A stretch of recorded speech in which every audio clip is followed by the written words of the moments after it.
like you've got that figured out. Yeah, it looks, you know what? It was the software that I'm using. They wanted, so I don't ever do live streams. It's pretty rare actually. And so they wanted you to make the upgrade. So I wasn't aware that I had to go pay for some upgrade in order to get a higher resolution. So that's why it looked blurry as it did.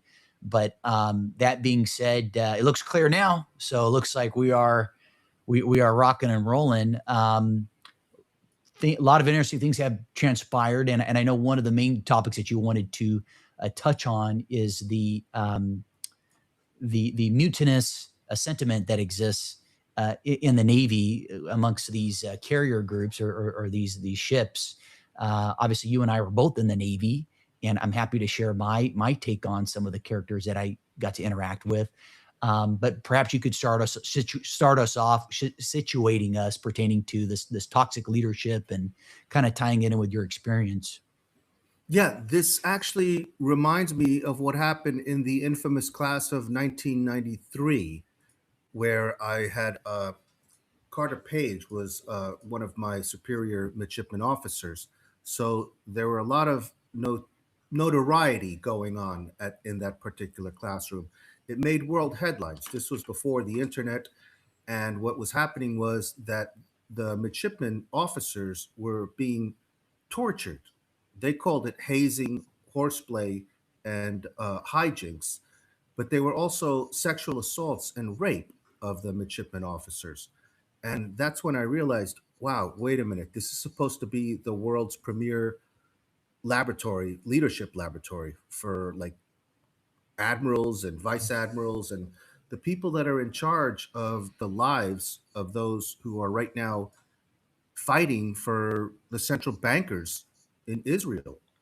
So it's no surprise to me that they're threatening mutiny now because the people are being left hungry. They're forced to eat potato chips for food. Also, I've seen the photos and the videos of that they're able to get out, which they have to do undercover because otherwise they could be uh, brought up for court martial. They're not supposed.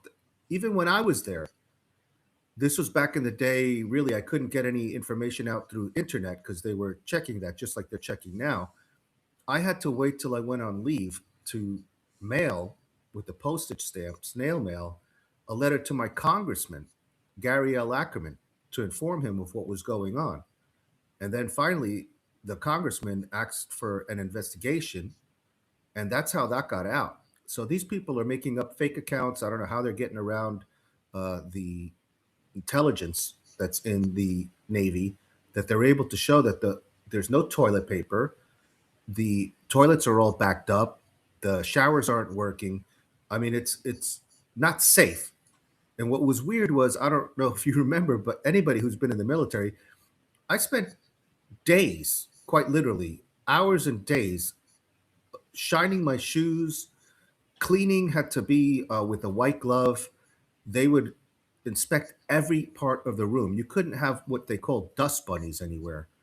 So the fact that they're now showing these videos of the unhygienic, which is unsafe, because these people could get sick from the disgusting way that they're leaving the bathrooms and showers and everything, it's just incredible. That would never fly during indoctrination.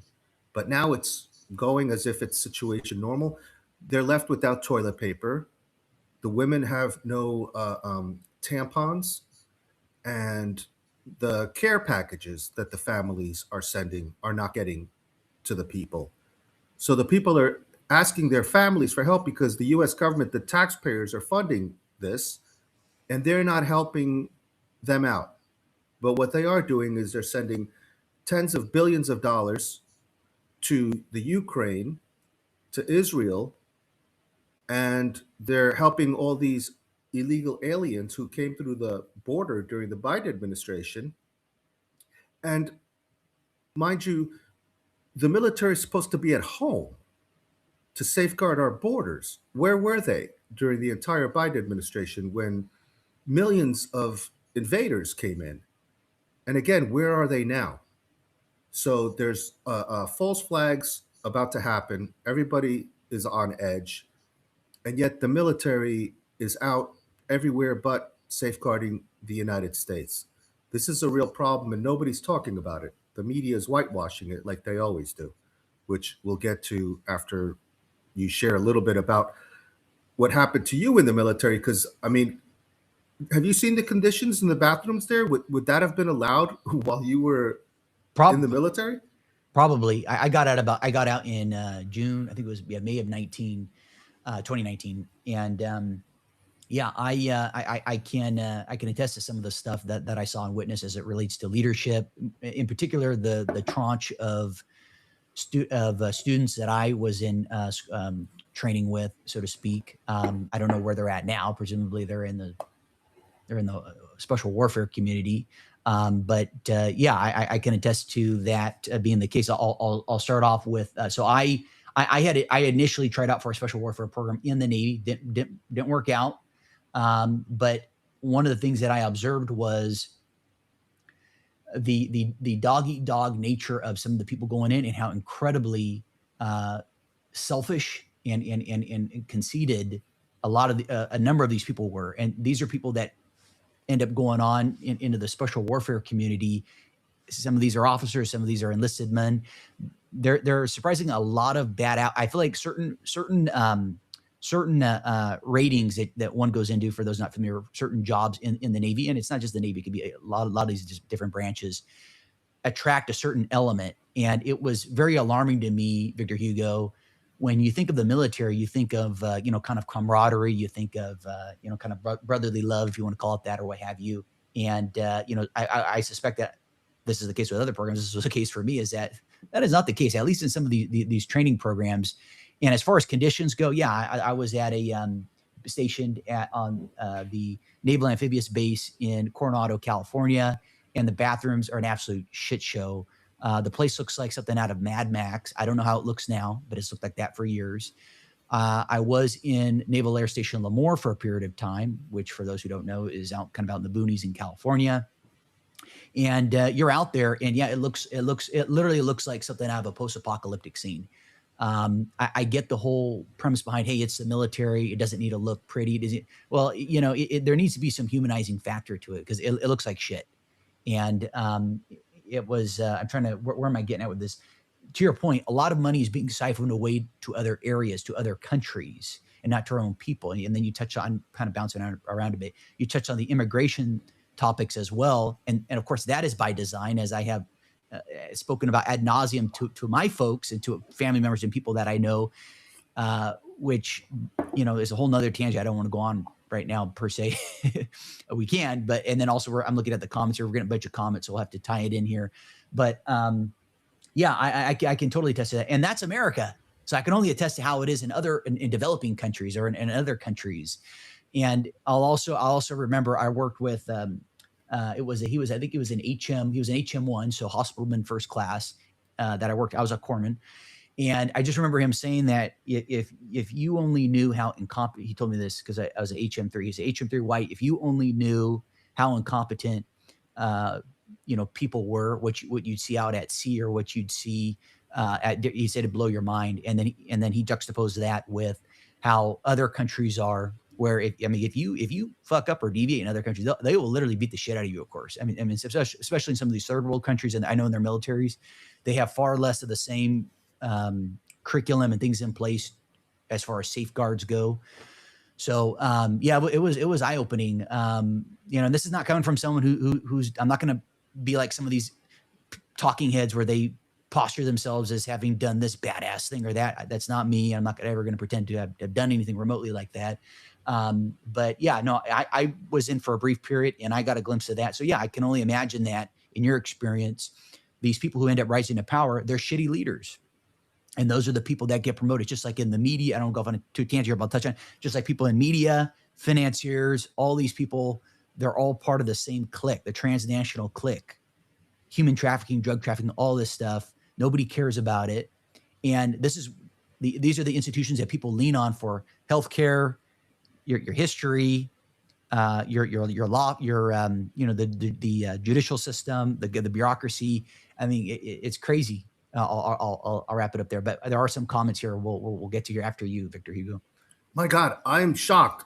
It was not like that at the U.S. Naval Academy. I can assure you of that. In the class of 1993, if the bathrooms were not spotless, everybody would have to clean them, and we had daily inspections. We had surprise inspections. Again, they would put on a white glove and they would come in and they would check. And if you did not have a spotless room, if your uh, the bed sheets were not done properly with folded corners and everything, you would lose your liberty or you would be punished and sent to march and stuff like that. So what you just described is something I didn't experience. That's why I'm shocked to see the condition of the bathrooms right now.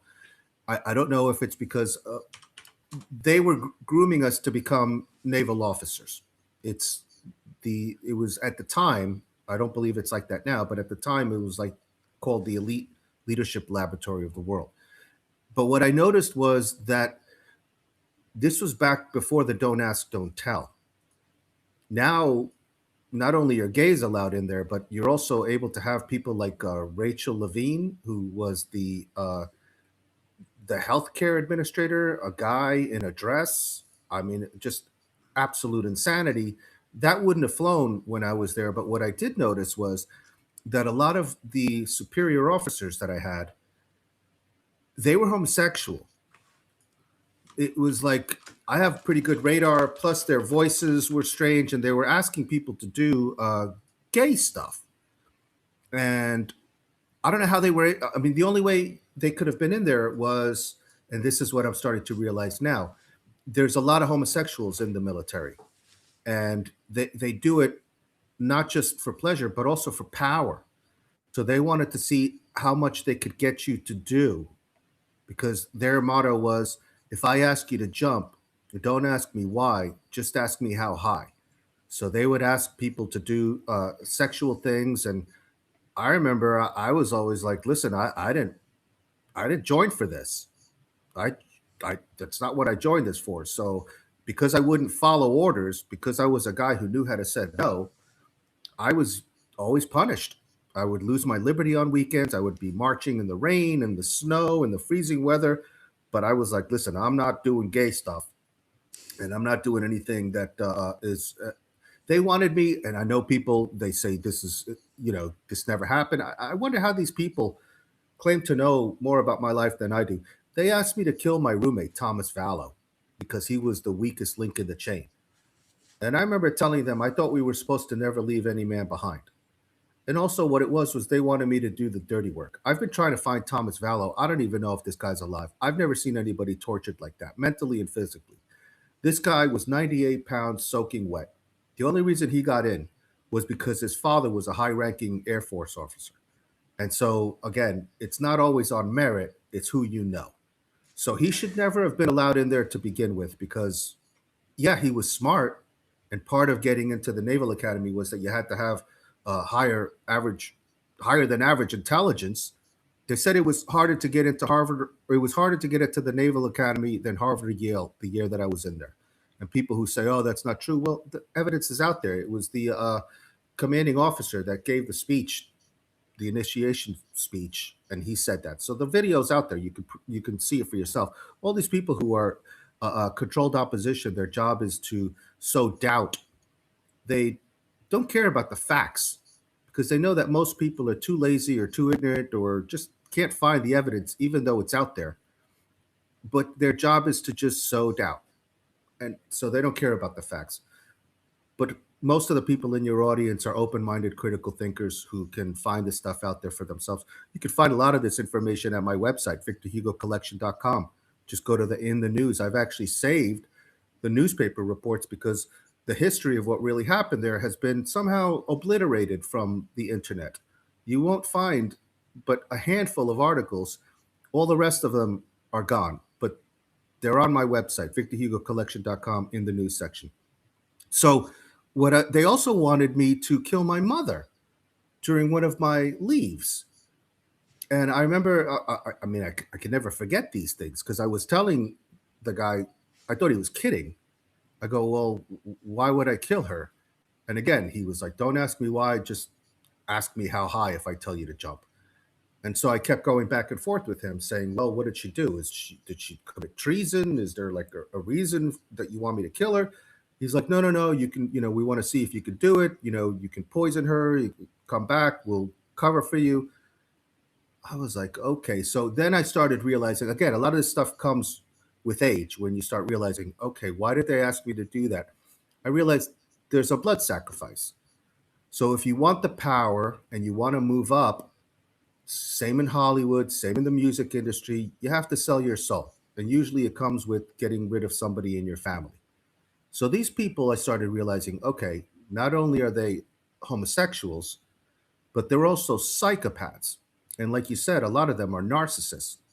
So that's what we're being led by in the military. That's why I'm not surprised that they're threatening mutiny right now and why the military is in such disarray, because we're being led by psychopathic, homosexual, narcissistic, top tier, toxic leadership who they're hiding the truth from their own people. They're hiding the truth from the public using people in journalism who Mike Wilson was the guy who wrote the article, Diary of a Year in Hell for the Miami Herald. You could look him up. When I gave him my diary and I gave him all the information so he could do like a total expose, probably the military wouldn't be the way it is now if he had actually done his job as a journalist and exposed this. But when I saw the article, it was ridiculous. They were making it seem, and to this day, people still think that I quit, and that the reason I quit was because I was being harassed and taunted, and they were making fun of my name. I'm like, you've got to be kidding me. First of all, I didn't quit. I actually made it all the way to the end. I could have stayed. They wanted me to stay. I have the letters there on my website. You could see from high ranking officers who were like, we made a mistake with this guy. This is the kind of guy that we need, somebody with integrity, somebody with courage. And we're losing one of the good guys. Now, the reason they said that was because over 30 people witnessed the sexual assault of a female midshipman by high ranking midshipman officers. I was the only one who spoke out on her behalf. They almost let the whole case slide because they said she was lying about it. And I couldn't believe it when I was called in and they said, listen, you're the only one who's corroborating her story. Are you sure you didn't just imagine it? And I was like, no, I remember her screams. I remember everybody laughing. There were a lot of people involved in this. A lot of people witnessed this. And mind you, these are all midshipman officers. They weren't enlisted. They were people that were probably right now in command of people in the Middle East that are being asked to sacrifice their lives. So then I realized, wow, there's at least 29 people among me that are traitors, that are willing to sacrifice one of their own. I mean, again, you're not supposed to leave behind a brother or sister in arms. And yeah, I said the truth.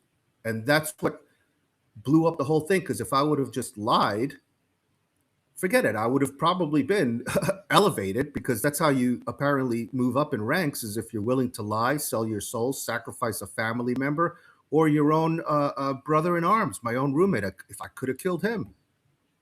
And I remember asking him, I was like, listen, man, because they would come in and they would torture the guy. In the middle of the night, they would have these, they call them keg. No, I went through several keg parties, which were not drinking. They would have us wear several jogging outfits. So I would look like the Michelin Man because I would have to borrow other people's outfits. And then they would put us into the laundry room while the dryers were going on. In the heat of the summer, there was no air conditioning in there. And we would have to uh, put these kegs, which were like 30 to 50 pound kegs, over our heads while we were jogging in place until we passed out. And the night that I witnessed the sexual assault, I'll never forget it. It was a freak show. The guy next to me, he passed out and started having an epileptic fit. The stupid midshipman officer who was demanding that he continue to just get up, yelling at him, get up, get up. He starts putting his finger in the guy's mouth. I'm like, listen, he's going to bite your finger off. You need to put like a pencil or something in his mouth. And he's like, shut up. Nobody told you to talk. I'm like, these people are idiots, man. The guy's having an epileptic fit. He's putting his finger in the guy's mouth. Like he's gonna bite his finger off. He's having an epileptic fit next to me. The officers are like screaming at me. I'm still doing this. A girl's getting sexually assaulted, handcuffed to a urinal. Everybody's laughing. She's screaming. The guy next to me is like foam coming out of his mouth. Another reason why that was such a important investigation was because it turns out that the guy who had the epileptic fit, his father happened to be either a congressman or a senator or somebody that was important. So it was like, holy cow, that night was bad. And I was the only one. And I had a knife to my throat and a gun to my head because while they were giving Thomas Vallow they would put a bunch of quarters and coins and socks. They called them a sock party and a Mack truck too. So they would come in with a mag light and they would pin you down to the bed. So you couldn't move you were like, you couldn't move. Somebody was on top of you and there was a mag light right in your eye. So you all you saw was like a bright white light. And then they put a gun to my head and a knife to my throat. And they said, listen, if you talk about anything, if you say what you saw, we're going to throw you off an aircraft carrier or shove you into the engine of an F-14. We're going to wipe your guts off the side of the aircraft carrier. And your parents are going to get a folded flag delivered in a wooden box. And they're going to be told that you died honorably in the line of duty.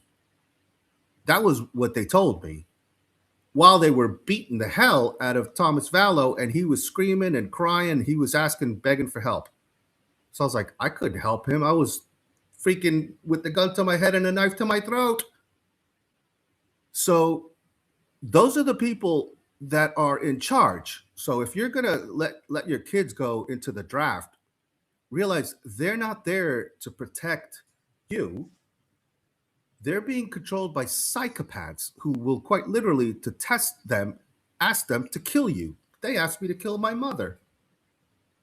So, yeah, there's no honor in the US military, from what I know, at the highest levels. And so I tried warning people because I quite literally gave my diary to Mike Wilson of the Miami Herald. He whitewashed the story. When I asked him why he whitewashed it and made it claim that it was hijinks, horseplay, I said, dude, that was rape, man. What are you talking about? He says, oh, well, the naval intelligence told me that the story was getting too big and they told me to squash the story. I couldn't believe he told me that. So then the story died. It just went away. But it was all over the place. It was in all the newspapers, front page headlines. Washington Post, New York Times. It was making world headlines. And then, just like the Epstein, it disappeared. And so what I noticed after that was then he became editor at the New York Times.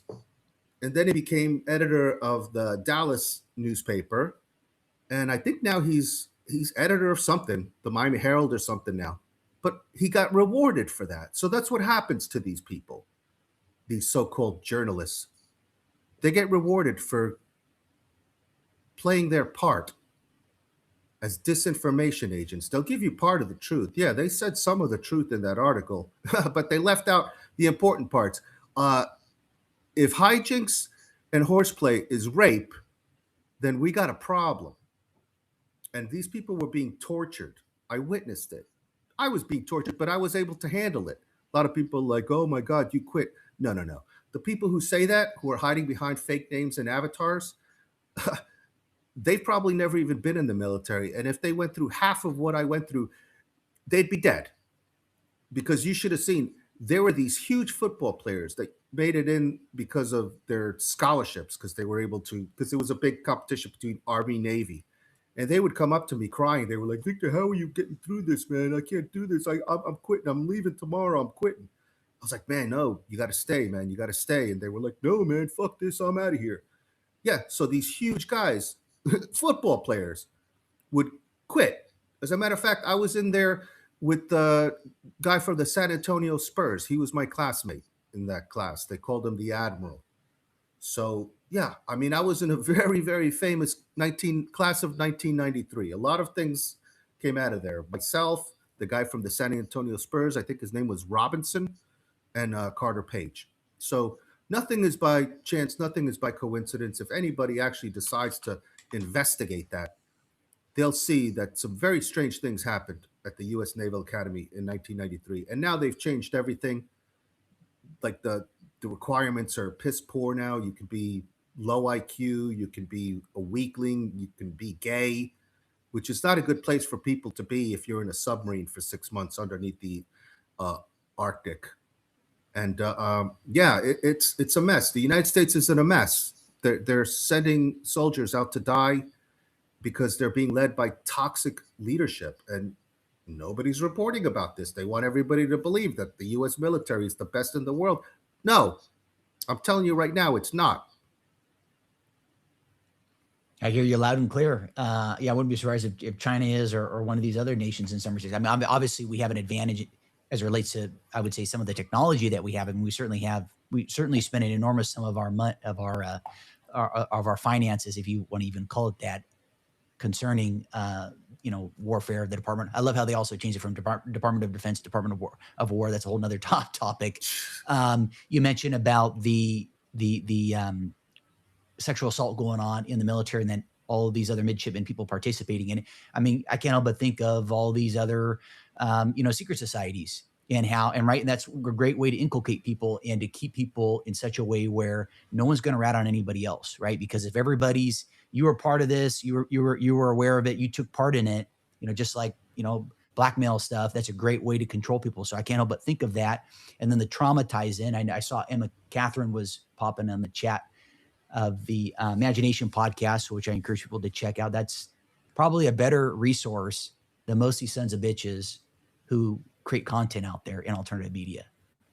That's a whole other topic. But yes, all the secret societies, and I get a kick out of it. And I'm trying to be mindful. I mean, I recognize I have a pretty small platform, but so I'm trying to be careful with names, I guess, going forward, just being aware of that as I enter more aboard this is a great content. But I'm just blown away, just to touch on, people don't understand, like your average layperson has no clue how people got into positions of power and authority, or how deviant some of these people are. I'm not saying everybody, but I'd say at the very highest levels, it is compromised. And there's a guy on radio.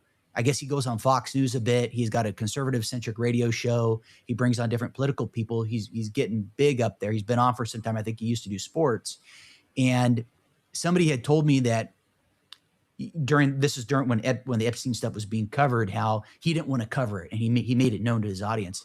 And I'm thinking, you son of a bitch, you're keeping people in the theater, you're keeping people in the kayfabe. So when I hear all these people talk about, I don't mean to go off on a monologue here, Democrats, Republicans, instantly I know, boom, they are still in the matrix. I can't take these people seriously, and it just blows my mind how these people are just propagated up. I mean, I feel like I've been censored. It's very discouraging for those who are just curious. If you start a show, don't cover these topics. You will be shadowed. Sometimes, I'm going off on a tangent here, so let's get back to what you're getting at. But yeah, well, no, it doesn't surprise me. I encourage people to cover these topics, because when history is actually written about, these are the shows that will be remembered. The other shows, they're all a dime a dozen. They all read off the same script, but we're actually the pioneers in this realm. We're doing something that nobody dares to do, which is to tell the truth. In a world where lies have become normalized, the truth tellers are shadow banned and we are vilified. But the truth always shines through. That's the whole thing. So I'm not worried. I know that I'm being shadow banned. I mean, it's so obvious. And the funny thing is I'm being shadow banned on a channel called BitChute, where Ray Vahey, the CEO of it, had Laura Loomer put on his board of advisors.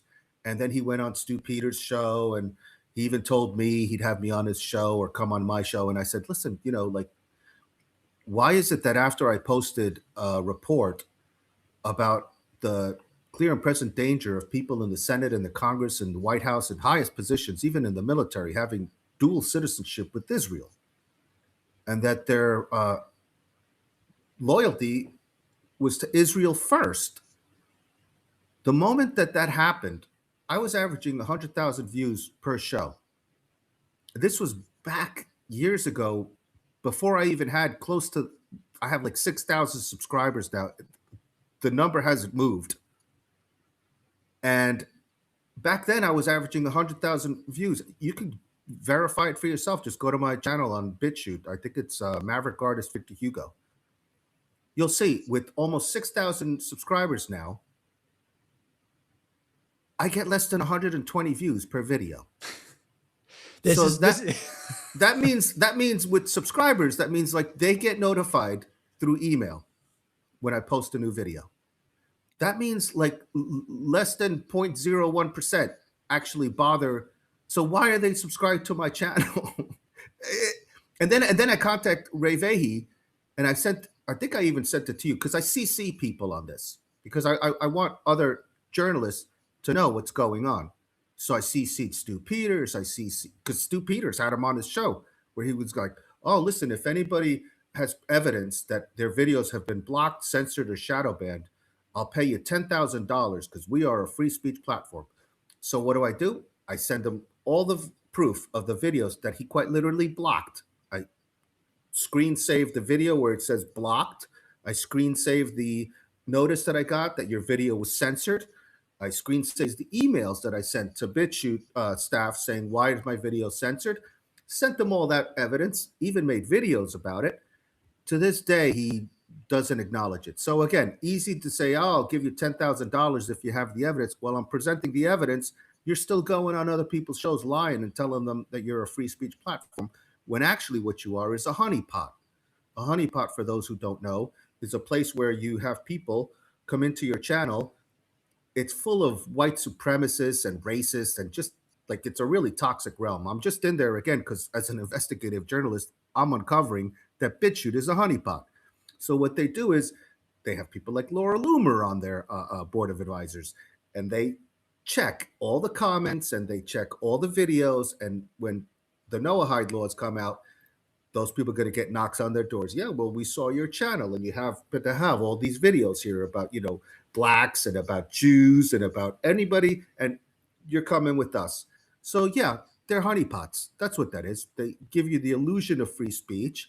They are tempting you to go ahead and put your videos up there so that they can round up these people afterwards. The same thing with FTJ Media, who they tried to get me into that. That literally is called FUCK, the Jews Media. So Dave Gahari, who was involved in an SEC like lawsuit and fraud and stuff, all these people have criminal backgrounds, by the way. So what ends up happening is the government says, hey, listen, you got a choice. We can either put you in prison for a while or we'll make you rich and famous. We need somebody to run a channel called FTJ Media, which again is FUCK, the Jews Media. So he contacts me. He's wooing me. I'm on the phone with him for a couple of hours. He's like, oh, look, we've got all the bells and whistles. We'd like you to have your show on our network. And, this, but you got to give me all your information. So I'm like, no, I'm not going to give you all my information. And plus, I realized I don't want to be part of a channel called FTJ Media, FUCK, the Jews Media. I mean, can it be any more obvious? You know what I'm saying? I mean, what the heck? So, yeah. And then they just recently got taken off because they were committing fraud on their viewers. What they were doing is one of their hosts was telling the audience, hey, listen, we'll if somebody donates to my channel or whatever, I'll double the donation. I will. Somehow it turned out so they had the person out there, an innocent person. All of a sudden, he starts making up these fake accounts and fake donations. So he donated $1,000.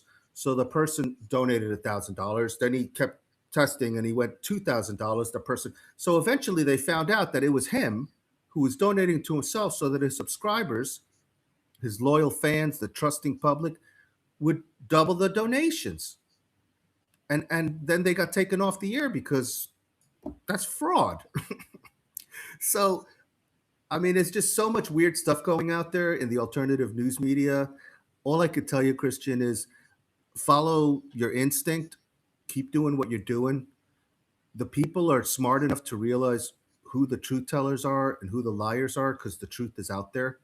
So yeah, and eventually, when people start realizing that lies have gotten us into this mess, it's guys like you, me, Michael Yon, and a handful of others really who will be able to. The cream always rises to the top, man. And your viewers here, I don't care if they think I'm being. Uh, I'm just telling it like it is. Okay, I'm just telling it like it is. This has nothing to do with ego here. I'm just telling you. Christian White's one of the good guys. So is Michael Yon, and you could take it or leave it if you think I am. I really don't care. We're going to have some intelligence agency now send you a check here for your praise. By the way, I have not received a dime. I don't have any sponsors. I'm even sponsoring I even created my own company. I said, fuck it. I said, I don't have any sponsors. I'll just sponsor myself. So I'm literally created my own supplement line. And I've been spending a lot of time going down that because in some respects I wrestle with doing the show. Sometimes I feel like this is a fool's errand. This is, I'm doing this stuff publicly. Most people would, first of all, not even have a show, let alone even entertain these ideas. Again, when I started out, I was not aware of these topics, and I did not intend to even cover them because I wasn't even aware of it. And you mentioned about the viewership thing here, not to beat a dead horse, but I had all the people that everyone else has on in media, all the big names, I better not name former CIA guys, people that used to be on cable television, people with big subscriberships. I'd bring them on my show, and I was getting great traction, great views. And then as soon as I started to just bring on different people to hear their take on things, their alternative take on things, all of a sudden, major drop. I was like, what the hell is going on here? I had over 100,000 one week. I mean, shit, I should be at over 100,000 subscribers on YouTube, have this massive apparatus. And then you have that moment, you're like, wow, this shit's controlled. Yes. This shit is controlled, and people don't get it. And what blows my mind, I'm trying not to cuss here because I'm just fired up about it, is that people will watch WAP. Type in, if you want to be enlightened, ladies and gentlemen, type in WAP. And I'm trying to think of who the singer is. It's with I think Kylie Jenner. Yeah. Pull that up. I'll let you figure out what WAP means for those tuning in, and then pull up. I know. We're trying to. She was interviewed by Joe Biden. Yeah. And exactly. She was interviewed by Erica Kirk. Yeah. Yeah. So these are the new heroes. Yep. And then Sam Smith. Look at his latest views. Okay. Lil Nas. All of these people, they get so much traction. And then if you are like Victor Hugo or any of these other, and again, I'm not posturing myself as this or that, no views, no traction. Now, people don't give a shit. And I've really tried to hammer home. I was actually visiting my folks the other day. I was really making the argument for why I believe less bureaucracy. And I know I sound like some cuckoo, whatever person, but is because, and I was explaining to them, and I'll go off on this quick tangent here, that the reason why we have to have all this bureaucracy, or particularly a lot of this law enforcement, is because people don't, by and large, have the means to self-defense. And I think that an armed society is a polite society. I genuinely believe that. You are not going to want to mess with someone if they're carrying something and they've trained themselves. I'm not saying anybody willy-nilly just walking around the street carrying a firearm. I'm not proposing that per se. But what I'm getting at is, obviously, most people are not aware that the people at the very top of our bureaucracy are the ones funneling all the drugs, are the ones behind the immigration, are behind the dialectic, creating all the problems and the human trafficking. They're the ones doing it. And so what is crazy is how people try and address these other low-level criminals, or whatever that you see on your local television. This person's doing this and that. Yeah, okay, yeah, they're doing criminal things. I'm not condoning that. But what people don't realize is it's your own fucking government. They're the criminals. They're the fucking criminals. Yeah, but the thing is, the way that they are able to get away with what they're doing is because they have their minions, which is what the whole Project Pogo deepfake revolution is. The criminals at the top, they don't do the crimes.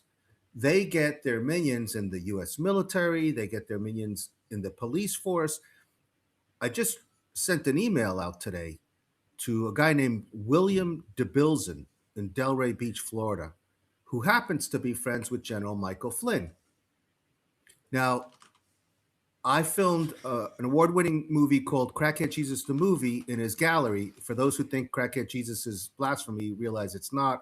It's based on an actual court case that was presided over by Judge Donald W. Heffiel, who was the pedophile enabler with the Epstein case. When John Acosta was the prosecuting attorney, and he gave uh, Epstein the ability to just stay at a halfway house where during the day he was pedophiling and at night he would go rest on taxpayer dime at a halfway house. So when I confronted the judge, Donald W. Heffiel, he told me that if I talked about, wrote about, or used his name or likeness, because I was making a documentary film called The Marketing of Peace, he said he would hold me in contempt of court and throw me in jail. So that's how I became a modern art gonzo journalist, because I went home, I prayed, I asked God for divine inspiration. He said, he never told you couldn't paint about it. Keep a diary of your world on canvas. And that's when I immediately painted the story of the Crackhead Jesus trials with the judge, the bailiff, the court reporter, the witness, the lawyer, and the whole story is there. If you want to see it, I'm giving it away for free. It's at my website, victorhugocollection.com.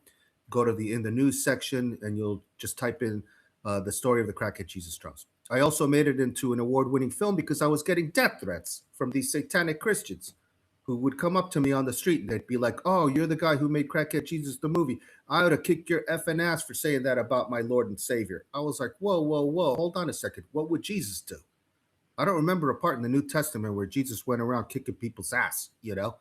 I mean, yeah, he overturned some tables and stuff like that, but he wasn't running around like Kung Fu Jesus, you know? So, anyway, long story short, I filmed that movie, a scene with the serial killer, because it's also about my relationship with the serial killer spinal surgeon named Dr. Charles C. Edwards, who works for Mercy Hospital in Baltimore, Maryland. These people are all connected, by the way. And he was showing me how to be a serial killer. He goes, "Victor, first thing you got to do is you got to go make sure you meet with all the top attorneys in whatever town you're going to be killing people in. Because this way you can conflict of interest yourself out and make sure that every best attorney is on your side." And then he was telling me about how after surgery, because he was world famous spinal surgeon, he's the guy who invented the spinal screw. You could look him up. It's in the movie that I plan on making called Crackhead Jesus the Movie. There's a scene that was documented in People magazine where he describes doing surgery on a patient. The patient was on its side, somehow held up this way and held up that way. So he says he could see right through to the other side and see the other surgeon right through the person's guts because they were doing this experimental surgery. He's the guy who invented the spinal screw. But he explained to me that the way that you were able to get away with murder is, first of all, like pedophiles choose to be gym teachers or school teachers. They go where the kids are, you know? But serial killers, they become nurses or doctors or cops or military personnel where they encourage that sort of behavior, you know? So he would talk to me about how, well, one time he was, I can't make this stuff up. I'm not that talented, okay? But I've had like a very interesting life and I share it with the public in my writing and in my art and in my films. So he says he had just finished doing surgery. And what he did, what he would go, he would wash his hands, and then as he left the hospital, he would put on surgical gloves. And nobody really paid attention because he's a doctor walking out of the hospital with surgical gloves. So nobody really thought anything of it. So he's driving home to have dinner with his wife because she made dinner for him. This is obviously like before cell phones and stuff like that, okay? So he would buy all these tenement houses, and you could read about this too. All this stuff is on my website. Go to victorhugocollection.com, type in Dr. Charles C. Edwards serial killer. These people brag about it. They're narcissists. They know they can get away with it. He told me, because Victor, you can always get away with murder in the United States because you could always count on cops being overworked, underpaid, and lazy, and you could count on lawyers being greedy. So I was like, whoa, man, holy cow. I'm like, why are you telling me all this? He goes, because I want to be immortalized. I want you to write my story. I go, well, why are you not going to kill me? I go, I got to contact the FBI. I got to tell the police about this. He goes, they're not going to listen to you, Victor. They're going to think you're crazy. Lo and behold, I contacted the FBI. And when I reported it to the FBI guy says, well, do you have any footage? I go, what, of him murdering people? They go, yeah, do you have any footage of that? I go, wouldn't that make me an accomplice? I'd be making snuff films. So that's when I realized, holy cow, all right, I'm dealing with like a whole nother level of idiocracy here, where the FBI expects me to be following a serial killer around with the camera filming him. I mean, give me a break. Then I went to, talk about how everything is all connected. Scott Israel was the chief of police in North Bay Village, where this building, the Grandview Palace, was, where I lived. And I was the Homeowners Association president alongside Dr. Charles C. Edwards and his son. So they always overruled me because it was 2-1. That's how a democracy works, by the way. Okay. So the elevators weren't working. There were so many things that were dangerous in the building. I remember being in an elevator. This is a high rise building, and it would fall several stories. If you've ever been in an elevator and have it fall like 20 stories, it's terrifying. And that would happen almost on a daily basis in that building. What happened was he would buy these buildings and he would booby trap them, or he would hope that they would be booby trapped so that people would die and then the insurance would cover it. Because that's how, all right, it gets even weirder, people. So I go to Scott Israel, who was the guy who was in charge of the investigation during that school shooting in Parkland, the Parkland school massacre. And he's the guy who was up there with Hillary Clinton saying that we need to get rid of the guns. Okay. And that was the Parkland school shooting where the police were standing outside, just like they were in Texas when the kids were being shot. All the police were armed to the teeth, but none of them went in. They were smoking outside. They were talking while the kids were being murdered. These are your police. So Scott Israel, I gave him all the evidence that I had. Unfortunately, they were making a documentary about me at the time, so somebody was following me with the camera. So they witnessed me bring him the evidence that I had against Dr. Charles C. Edwards. And then a week later, they contact me. They say, oh, we lost the evidence. I said, well, how did that happen? I literally had a camera crew with me and we gave you the evidence. Anyway, that's how this stuff happens. They all work together. It turns out that he was on the payroll of Dr. Charles C. Edwards, which is why he was able, women were telling me, because he was the owner of the building, he had the keys. And men would tell me this too. They said they would wake up in the morning and they would find him in the kitchen. And some of the women sometimes slept nude. So they were like, I would walk out and he's there and he's just, staring at me and smiling at me. And then he would just walk out. And then, of course, it was their word against his. Because if they called the police, first of all, Scott Israel was in on it. And then there was no proof. So, by the way, you're not allowed to do that. Even if you're the landlord, you got to give written notice. I think it's like 24 or 48 hours. You can't just like go into people's places. And the men were weirded out too. Anyway, this is the mentality of a serial killer. He says, okay, I left my job. I went to this tenement house in New Jersey because he owned places, broken down buildings in a bunch of different places throughout the United States. He said this crackhead owed him money.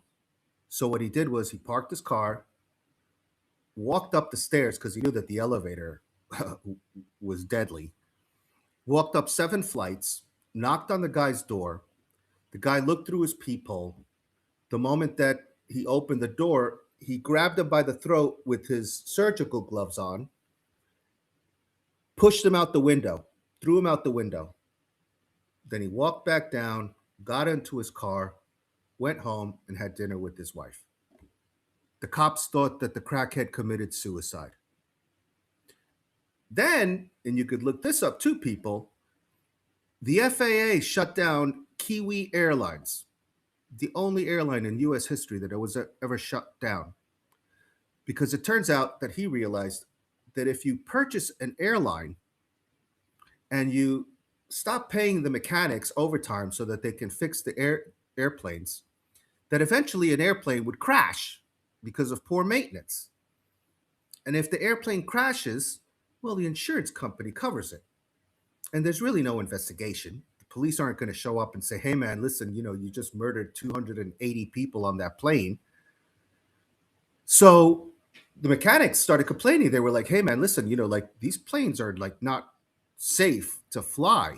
And the quote's in there from the FAA. They said that the reason they shut it down was because the planes were going to be falling out of the sky. I know this isn't funny, but I mean, it's like I tell people that I've been telling, just like I've been warning people about the threats of mutiny that are going on now because of toxic leadership at the highest levels. People say I'm crazy. I'm like, the evidence is all out there, people. All you got to do is look up Kiwi Airlines, FAA, shut down, the owner, Dr. Charles C. Edwards. I've got all those articles and stuff in on my website, victorhugocollection.com. I don't know how these people are like so lazy they can't find it. Anyway, so he never got caught. I think he's still alive. And his son now works for the hospital.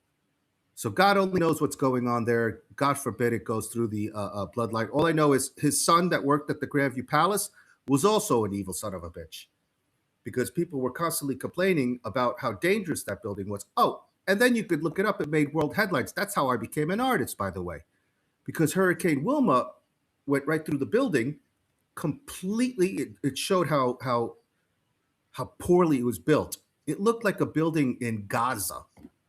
All it was a shell. This is a high-rise building near Miami Beach. This happened during Art Basel, where the world convened. All the richest of the rich came to Art Basel, and they wanted to keep that building away because they didn't want the people that were there to see it. It was an eyesore. There was no electric. There was no running water.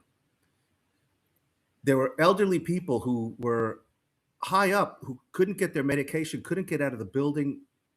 Their daughters would come to me and say, Victor, please, we can't even get my mother down because the stairwells are all dark. They're supposed to have lighting, emergency lighting systems. They didn't have that. Plus, there was like flooding going on. This was the most unbelievable thing. Again, there's footage of it. I've got evidence of this stuff. I bring receipts. You could look straight through from one side of the building to the other, which meant that if your neighbor was a pervert or a whatever, and you're a woman living in the apartment next door, there's no walls. So this guy could be walking around naked in front of you because there's no wall. There was no like concrete between the apartments. It was just drywall, and the drywall was blown away. So were all the windows. The CNN helicopters, the Telemundo helicopters were flying over the building. They saw my refrigerator dangling over the balcony next to large works of art that I had created because I would paint just to chill out with a glass of wine and some music, and I painted. I never thought I'd be a world famous artist, but the cameras caught it. They said, wow, what's this? Next thing you know, I get a call from the owner of the Broadway Gallery in Soho, New York. He says, oh, I saw your artwork on television. He goes, we're doing a show with Jeff Koons. We'd like to have you exhibit alongside Jeff Koons. I had no idea who Jeff Koons was. When I met him, I shook his hand. I was like, hi, who are you? He's like, I'm Jeff Koons. Jeff Koons, for those of you who don't know, he's the Guinness Book of World Record holder for the highest selling living artist. His stuff sells for like hundreds of millions of dollars. He's involved with all the people who eat babies, let's put it that way. He is the only artist who's ever held a solo exhibit at the Museum of Modern Art in New York. He's the guy who did the balloon dogs. Some of you may have seen it, the balloon teddy bears, but they're really big. He also became famous because he did a porn series with his Italian wife, who was a porn star. Anyway, that's Jeff Koons. You could look him up. I had no idea. That ended up skyrocketing me right to the top of the art world because it turns out that New York Arts Magazine covered that event and they praised my artwork. China Arts Magazine also covered that. That's how I ended up getting invited to work with masters in China. So it totally changed my life. That one incident. But what happened was, again, I was the I was the homeowners association president, so everybody was asking me for help. The doctor loved it. So did his son, because people were now trapped in this building. I had to meet with the mayor of Miami and a bunch of city officials there, and I said, "Listen, you need to like declare this building uninhabitable. The people are like making barbecues, and it could burst up in flames." I said, "There's no light, there's no electric, there's no walls. You've got to do something. You've got to find these people housing." They said, "Victor, we can't do that. It's Art Basel is in town. All the hotels are booked. We don't have anywhere for these people to stay. We need you to tell them that everything is safe and that everything is okay. We need you to keep these people calm." So that's when I realized, holy cow, you become somebody who's president of the United States and you've got to lie to your constituents to keep them calm. And this was coming from high up, that this is what they were ordering me to do. I was like, listen, I'm not getting paid for this. I'm not going to lie to these people. I resigned. And I resigned and I told them why I resigned. And I handed in that letter and I said, I'm not going to lie to these people. But somebody else came in and they lied to them. So that's the thing. The problem is, like, for every person who's not willing to sell their soul, there's about 1 million others who will kill their own mothers for money and fame. So we've got a serious problem, Christian. I wish I was making this stuff up. I'm telling you, I'm not that talented. And anybody who doubts anything I say, I bring receipts. You can go to victorhugocollection.com, go to the in the news section, type in Dr. Charles C. Edwards, and you will see it for yourself. Also, you could type in Scott Israel. He's the guy from the Parkland who was up there with Hillary Clinton. All these people are connected. It's a big show that you're watching. They're all actors in the show. And apparently Christian and I did not get the invitation to be part of this shit show. Yeah, I didn't even know the shit show even existed. Again, I mentioned it I think on another episode. What's really scary is, had I not done this show, I wouldn't know any of this stuff. I would still be voting. I would still buy into the kayfabe, the Japanese kabuki theater. I would not be aware of the whole health industry, how much of that is a scam, a lot of it out there. A lot of the history being obfuscated. I mean, it's funny is that once you get a tidbit of truth, then it bleeds into so many other areas of your life. But yeah, most alarming is the media. Just how much of it is consumed. I go to the gym almost every day, and I just look up on there, and all I just see are the main television shows. And I just can't help but I'm like the guy from the movie They Live. I just put on my sunglasses.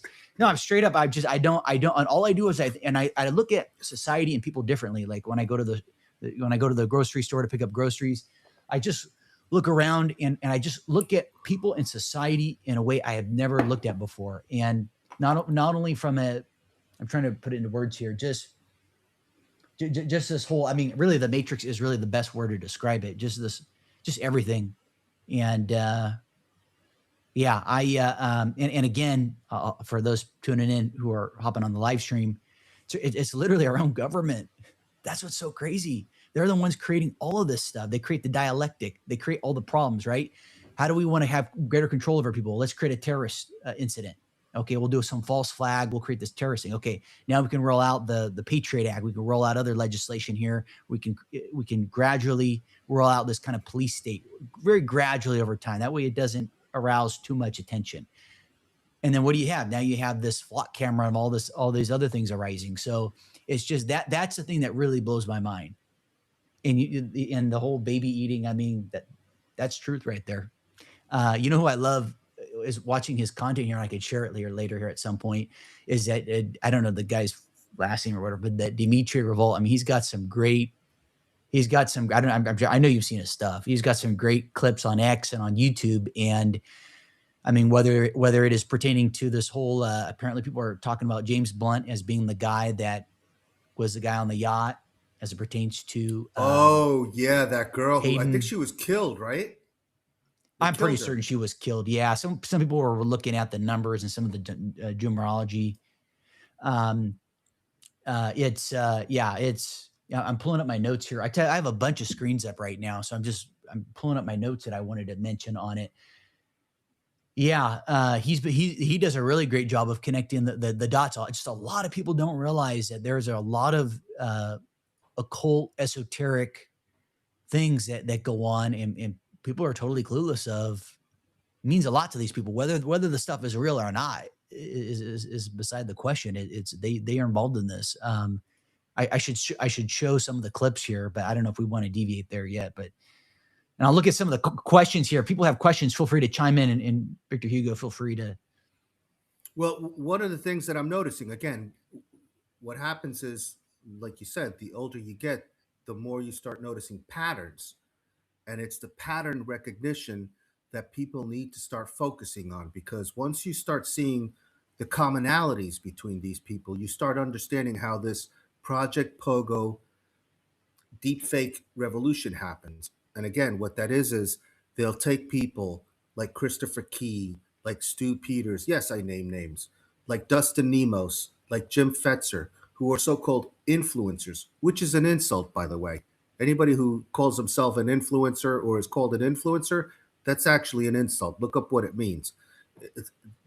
There's a difference between being an investigative journalist who's credible and brings receipts and someone who just spreads gossip. So all these people have criminal records. And so what ends up happening is the government steps in and they make deals with them and they say, listen, you can either do time in prison or we'll make you rich and famous.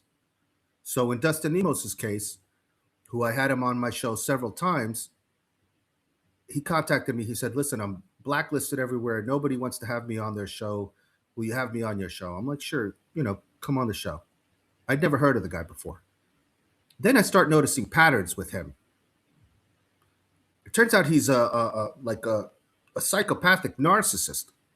Literally, I have a psychology degree, and in studying the guy closely, you see this. I'm challenge anybody to challenge my diagnosis of this guy.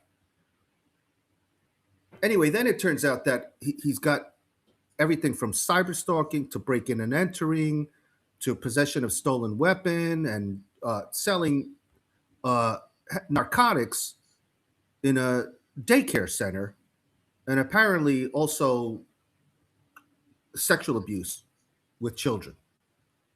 This was found by Giovanni Cerrucci, who was a guest on your show, who came on my show and made me aware of this.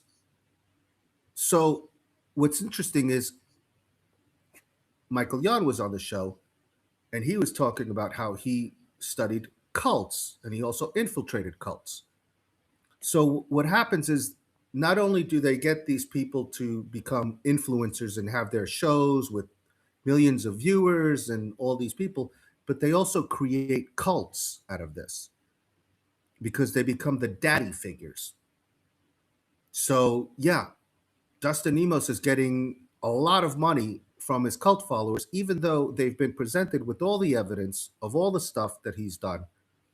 And they get upset at me for doing my job, for bringing receipts, for saying, hey, listen, you may not realize this, but you're a member of the cult. And again, that recent interview that I did with Michael Yon, he says that. He says the people who are in cults don't even realize they're in a cult. So it's hard to get out of that because these people will convince you that they're your daddy. And that's what's going on here. And what they do is when they get exposed by people like me, they try to discredit them. So what Dustin Nemos does is anybody who exposes him, and it's a lot of people, he puts them on what he has as his pedophile list, and he calls them a Jew. So if you notice that Dustin Nemos is the modern Jim Jones uh, cult leader, then you're a pedophile and a Jew, and that's it. Case closed. So this is what we're dealing with, but the public has to take some responsibility because you have to doubt everything that people say. Don't believe everything I'm telling you. If you do, you're a fool. And don't believe everything that Christian White is telling you. You got to do the research yourself. Because otherwise, yeah, you're going to get stuck into a cult and you're never going to get out. And they're taking advantage of you. And it's sad. I hear you loud and clear. It's for lack of a better term, yeah, just alarming. I thought I'd mention some of the questions that I've received from the audience because I know you don't have the chats pulled up. I have it pulled up on my screen here, the chats, in case people want to engage. Sure. Hello everyone tuning in here. Thank you guys for tuning in. I appreciate you, or we both do, I should say. This is from Jeff B321. I have a bad feeling that many, and these are just questions, so I know they're not in any particular order topic that we're covering here, but I have a bad feeling that many of these data centers are actually concentration camps. Any thoughts on that, Victor? I don't believe that. I think the concentration camps are actually at the Walmarts because that is actually what they have set up. And I do believe that there's underground cities as well and tunnels going around. And really, the concentration camps, I don't think the data centers are for that. No, that's your answer. There's already plenty of FEMA camps set up, and not many people are going to survive because there are several different ways that they're going to depopulate you. One of them is the war. The other one is they're planning a new outbreak. I'm thinking it might be Ebola. They're going to use the fear campaign. People are already freaking out. They're taking away people's food stamps. They're going to have you commit suicide. So their goal is to have 4 billion people on Earth by the time it hits 2030. Then they're going to do like a reset. They're going to pull back. And then they're going to eventually they want to get down to 500 million. So yeah, we're in for quite a ride, folks. I mean, stay tuned. It's going to get really, really interesting. Yeah, I have those moments where I'm like, is this is just but an echo chamber, and I'm just quickly reminded when you look at some of the receipts that nope, these people believe in it. They definitely subscribe to it. As far as the depopulation, a lot of these other things that go on here. I'm just pulling up. I'm looking at the questions here. Feel free to, if you have any questions for Victor Hugo, please feel free to post them in the chat. I'm looking at a question. Let's see here. People, if you got a question, just type questions so Chris can catch. Okay, yeah, thank you. That is from Pio. Yeah, thank you. Another person says data centers are Terminator docking stations and dumb surface accessories? Question mark from PBS. Yeah, I surmise that to be the case. Yeah. By the way, I had a guest on the show today that was saying that this plan of the digital mind control was planned back in the 1800s, and Rockefeller was involved in this. And their plan was to eventually be able to control people's minds through the Neuralink and through the 5G. So a lot of people think that this is just happening overnight. No, they've put this stuff in writing. You can go back and see the United Nations had this planned. And so they're just following the plan. And it's a depopulation plan. And also, part of the plan is to have everybody distracted and divided. That goes back to Sun Tzu's The Art of War. The more people hate me, the less they hate the ones that are trying to kill you. I ain't trying to kill you, so I don't know why you're hating on me. I'm just like, I don't even know you, but they know you. They hate you. They think you're useless eaters, and they're trying to kill you. So instead of focusing your anger and hatred on me, why don't you actually do something? Like get off behind your fake name and avatar and go to your local city council. Sit in there. Go to like courts on your day off instead of watching useless television. Go sit and watch what's going on in the court. The only reason I'm not in jail right now because that judge Donald W. Haffield, he was going to put me in jail. Fortunately, I had enough people that backed me that they would go with me to court, and they were witnesses. As long as you have witnesses in the court, the judge won't do anything because there's witnesses. I didn't do anything. All I did was report that the justice system is protecting pedophiles. You could look this up. I was doing this back in 2005. And here we are, 2026, and they're still protecting pedophiles. That's why I'm telling you, I was warning people back in 1990 that the threats of mutiny would be happening today as we speak because there's toxic leadership at the highest levels of the US military. At the highest levels. People didn't realize. See, it's a long game here. You train psychopaths in the 1990s so that in 2026, when they're my age, and those guys are still in there, and now they're in charge at the highest levels of the Pentagon and stuff like that. Those are the people that I witnessed that are nuts. They're crazy. So, yeah, that's who we've got now. We're being led by crazy people, and you guys are pissed at what? At me? The hell? Get a life, man. You gotta love it. I'm just collecting my thoughts here. Yeah, I'm pretty floored. I'm pretty floored. In a lot of ways, I'm kind of checked out. Yeah, I'm looking at the comments here real quick too. Again, any questions, please feel free to post those. I'm also looking at. Okay, so here is this is from Hal Turner's. He's got a lot of great articles that I'll look at here from time to time. I thought I'd just share this with the audience. This is one of them pertaining to Buffalo International Airport being out of fuel. They posted on the mainstream media that it was because of some glitch or something with the computer software. But as of 9 p.m. Eastern U.S. time, this was last night, the Buffalo International Airport has run out of fuel. It is unable to refuel aircraft. And he says, when was the last time any of you heard about a U.S. international airport running out of fuel? For months, I have warned there were coming fuel shortages and outages. I urge readers to get and stock fuel. I actually stocked fuel I've never done it before, but I actually did stock fuel. Because I can assure you Bill Gates won't run out of fuel. So exactly. He'll be okay. Their yachts are going to be okay. Their private jets are going to be okay. This is all another psyop. Again, there's plenty of fuel. That's another thing. There's oceans of fuel underneath us. Not only that, but that's antiquated. We don't even need that. There's what people call free energy, which it's not, but it's the stuff that Tesla found out. And Edison was like, hey, listen, can we put a meter on this? He's like, you don't need to. Everybody could just get it for free. It's all around us. The energy is all there. Mm-hmm. So eventually what we need is these whistleblowers to come out and actually save the day. So that's what I'm hoping for. And I do believe that that's going to happen. Recently, a lot of the whistleblowers have been getting killed. So I have heard that. Mike Harris shared, he told me, I don't know if you've met him, maybe you should have him on your show. He did share with me that he heard from a source that they are taking people out who are too much on the truth and dispensing too much of it. So, yeah. Yeah, but you can't live in fear. If you're a Bible thumper, it says it more than anything else in the Bible, live without fear. And also it says God hates cowards. People always get upset at me when I tell them this because they go, oh, God doesn't hate anybody. Yeah, he does. It says in the book of Revelation, you're either hot or cold, but he'll spit you out if you're lukewarm. So pick a side, people.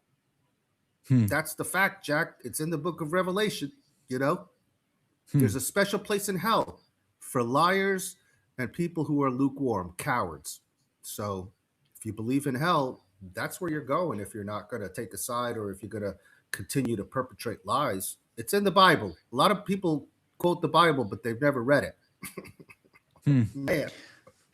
Well, here's a question that we have from Pio Trustban. Question: What does Victor think about Georgia when as it relates to conflict in Ukraine spreading over to the next stage? Why is he staying there, and what place would he choose to stay? Would he choose to stay safe?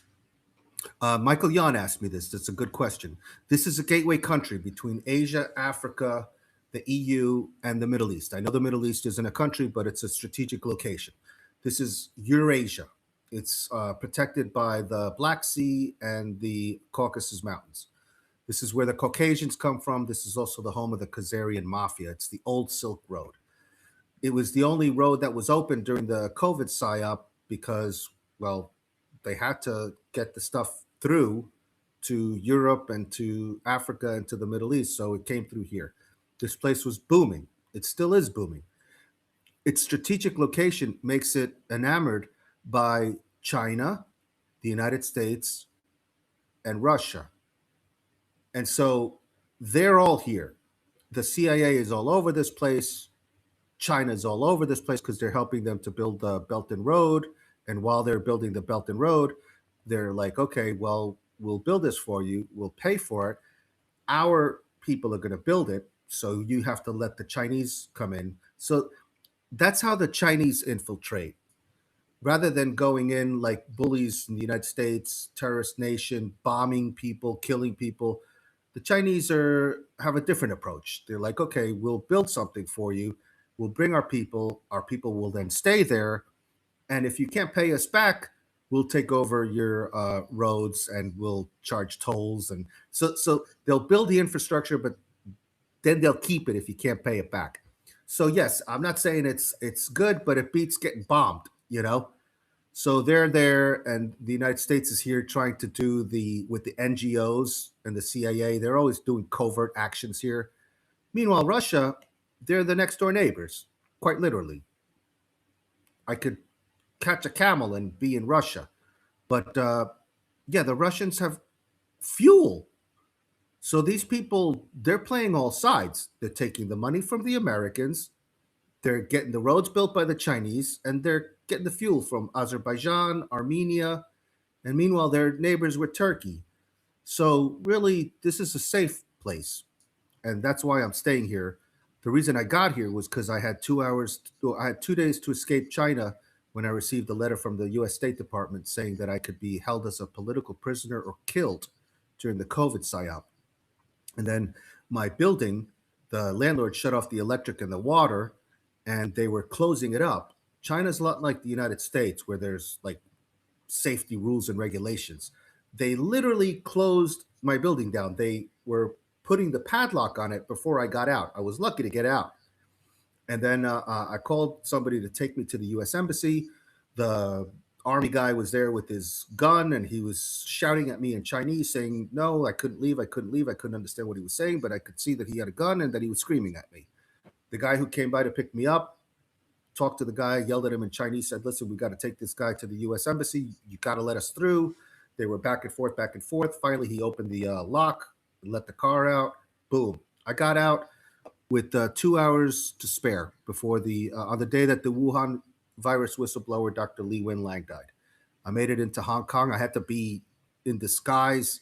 I had to leave everything behind. I have like works of art that are uh, like created by where they really belong to the people of the United States. That's eventually. I hope that when peace is made, that they use me as a diplomat there, a cultural ambassador rather, because they need to give that artwork back to the United States. I've performed on stage with members of Bon Jovi, the Doobie Brothers, Cheap Trick, Steely Dan, Aerosmith, the Goo Goo Dolls, members of the Bob Marley and the Wailers Band, the James Brown Band.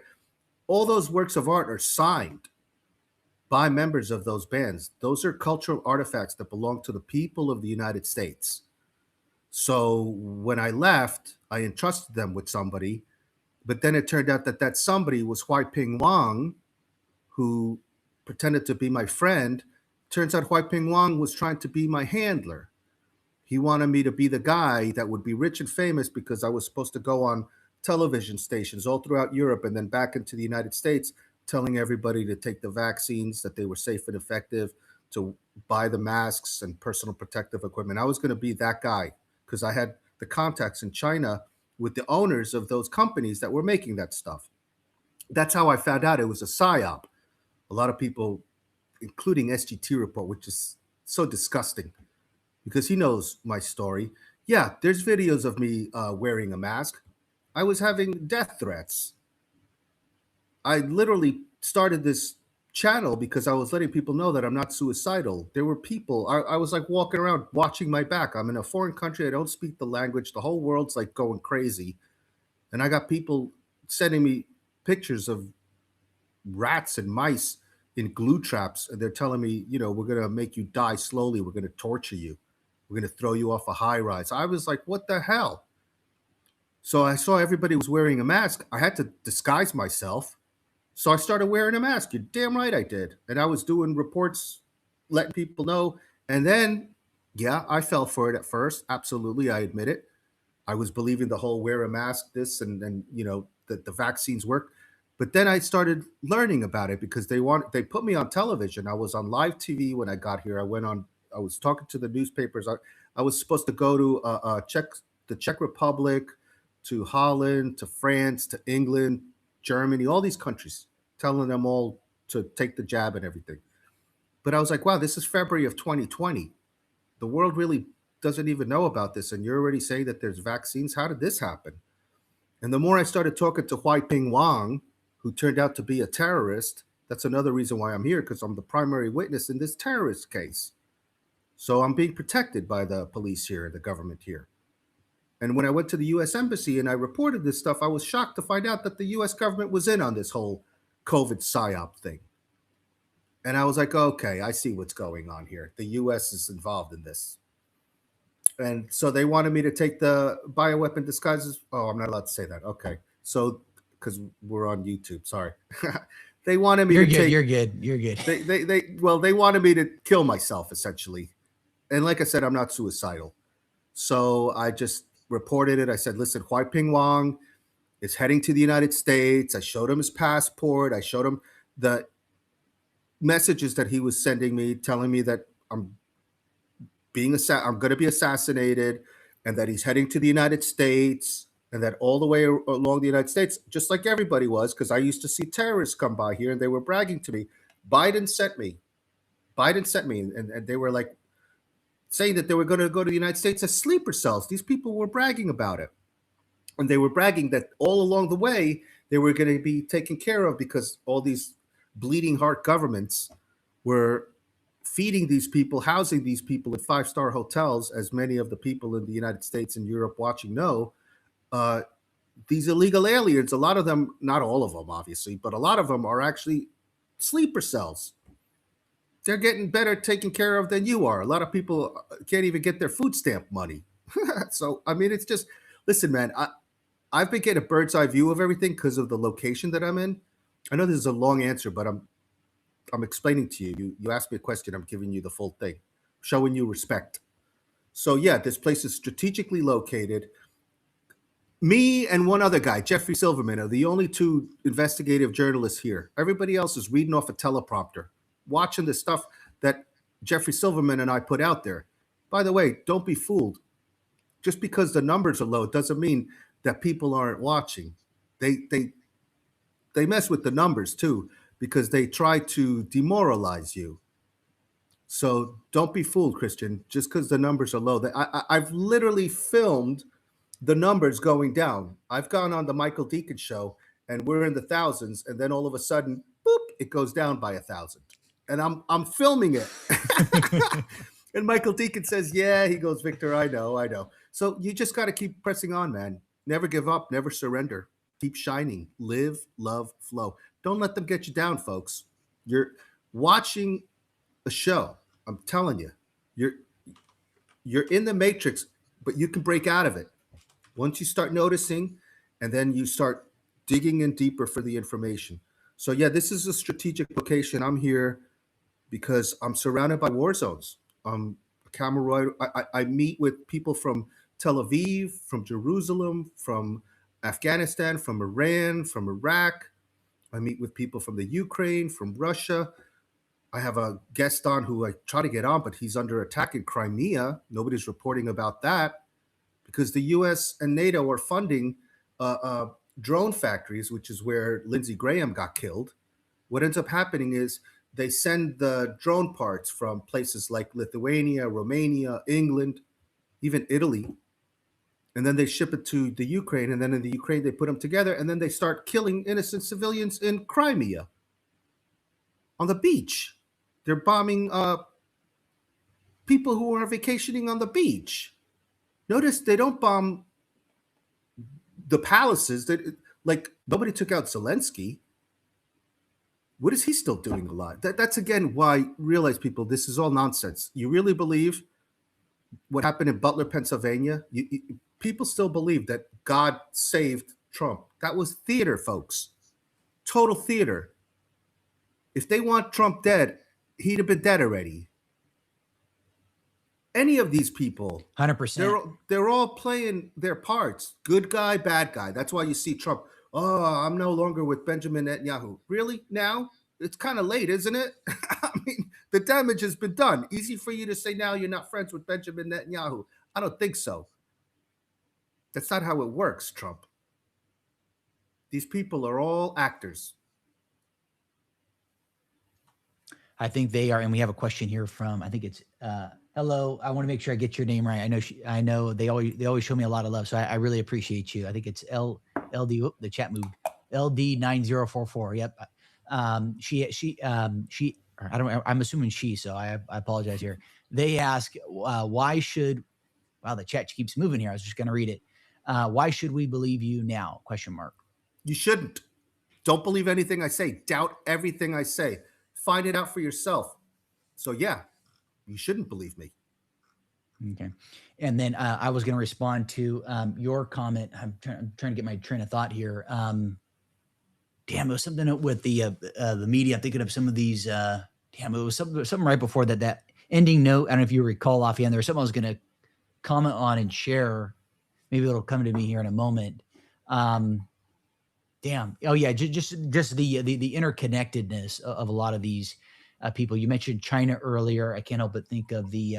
I think I mentioned it previously. The Sassoon family being integrated in there. So you have these other European and or Middle Eastern families. I'll let people guess some of their backgrounds integrated with Chinese ones. I think the Lin family is one of them, and there's another one too, perhaps. So there's quite a bit of integration there at the very top, behind the veil. You know, when Toto's pulling the curtain to see who the Wizard of Oz is. That these people, it's a very small group. I think that runs the show. Maybe a few hundred top dogs. Ronald Bernard says 8,000. And then they determine, hey, this is what we're going to do. This is how this is going to go down, and so on and so forth here. Trying to remember what I was going to say, but that's okay. I'll just revisit that here. Yes, thank you. Now I'll just call you 9044. One big club and weed in it. Yeah, that's true. Or it's a small club. It's actually a small club, I think, as James Corbett says. Instead of a big club, he says it's actually a small club. I think that's an interesting way of looking at it here. Yeah, I think much of it is staged. Oh, yeah, that's right. Okay, so yeah, a lot of these events, the mass shootings, the Las Vegas one was very interesting because apparently, and I didn't do a deep dive on this, so don't, apparently there were like 8 or 10 eyewitnesses that were being interviewed, and then all of a sudden weird things happened to them. Apparently. And then another thing I'll share here, I guess this ties in with controlled opposition. Or let's see if I could pull it up here in my X account here. Here we go. Let me bring this up. Here we go. Okay, so here I'm gonna do a share screen here. Yeah, the Las Vegas Harvest Massacre was a total psyop. It's funny how people totally forget that stuff. Mm-hmm. I was recently at a Moby concert, and people pointed out that when I was filming the stage performance, the people in front of me who had their cell phones out, you could see their cell phones with the performance. But the people that were at the Las Vegas Harvest Massacre, when they showed their cell phones, they were blank. So how does that work? There's just a lot of anomalies. Oh, the red bracelet. Yeah. Yeah. I don't have one. I didn't get the invite. I'm glad you pointed that out. This is actually from the Moby concert. I wear this on purpose because I have people like Dustin Nemos who claims that I'm a quadruple CIA double Mossad agent and that I'm a member of the Kabbalah. And they have videos out there that are reaching hundreds of thousands of people. And it's interesting. I'm honored because I'm amongst a lot of these people who are, in fact, actually with the Kabbalah. I'm not. And I've told a story before when I was performing with legends in the music industry. The manager that I had at the time said, "Hey, listen, I want to see if you could do a show with Madonna. I hear she's going to be at the Kabbalah Center tonight in Boca Raton. Let's go over there. I want to introduce you to her. So maybe you could do a show with Madonna." I have synesthesia. So I hear wavelengths and frequencies and color, and I'm able to interpret live performances on stage because I have no shame performing in front of people. And also because I'm able to create a Rorschach interpretation of the event. I capture the energy of the audience, the energy of the band, and the energy of the venue. Because some of the venues I've performed in, the Rolling Stones have been on, Billy Joel has been on, Coldplay has been on. So, I mean, there's such a thing as energies and frequencies. Places have energy, so I capture that on canvas, just like the painting that I have behind me, which I did with the famous band from Belarus in front of a bunch of Russians, Ukrainians, and Georgians. So I go to the Kabbalah Center. Madonna didn't show up, but it turns out that the manager introduced me to like the top people at the Kabbalah Center. That's the Boca Raton one. That one's like full of super rich people. If you live in Florida, that's close to Mar-a-Lago. So the richest Jews go to this place. Anyway, the top guys there bring me in. They're like, oh, you know, this. They were like very nice to me, very nice to me. So they said, "Oh, look, we want to honor you. We want to give you this Kabbalah string." I was like, "What's that?" They said, "Oh, we're gonna wrap it around your hand. It protects you from evil. We're gonna say some prayers over it. Keep it on until it falls off. Don't take it off before then. I don't know, like maybe they just like don't take." And I'm like, "Okay, I'm not gonna, you know, if it's bringing me good luck and it's warding off evil, just because you want me to be a Jew hater." And you want me to like not have liars out there claim that I'm a quadruple CIA double Mossad agent, I'm going to risk giving myself bad juju? No. So I kept it on. And then, yeah, I did interviews and I was on television because at the time I was performing. So yeah, they took that, they snap it. They're like, oh, look, you see, he's a Jew, he's a Mossad. I'm like, okay, whatever, you know. So just to fool with them now, because now I know these trolls, they're always watching it. The ones who hate me are the ones who watch everything I do in a way that's like really sad because they watch my shows over and over and over and over again just to see when they can capture something that they could then take out of context and make it look like you know, I don't know, whatever they're trying to make me look like. So yeah, I went to the Moby concert, and yeah, I keep this on now just to mess with them. At this point, I'm just having fun with the haters. Oh So yeah, boy. but I don't know. Like I gotta admit, the people in the Kabbalah are the Zohar. It's a huge. It's not good. So yeah, I actually agree with. Let's not beat around the bush here. The people who call themselves JEWS but are not, or of the synagogue of Satan. They're not all, but most of them are trying to kill all the non-Jews. And those who claim, "Oh well, I'm one of the good guys," well then you need to stand up. That's all I could say. Because it's like if you're knowing that this is going on and you're not standing up and saying, "Hey, listen, let's stop with the genocide. Let's stop with the ethnic cleansing. Let's stop with this depopulation plan," then you're part of the problem because silence is not an excuse. And I have a lot of people who are like, "Oh, well, you know, I'm a Jew, but I don't agree with that." Okay, well, what are you doing about it? It's a very nuanced and I'm trying to find the right words here. No, I hear you. I hear you. People need Yeah, to stop. Again, you need to pick a side, folks.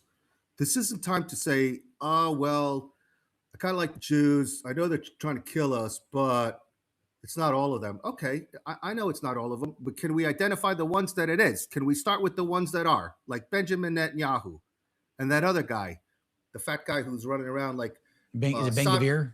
Ben Gavir? The guy's like sodomizing people who are trying to bring help to the people in Gaza, and like nobody says anything. I don't know if you saw that, but like I think one of Nelson Mandela's family members was raped. These people are like raping dudes in the booty. In the name of what? In the name of Israel?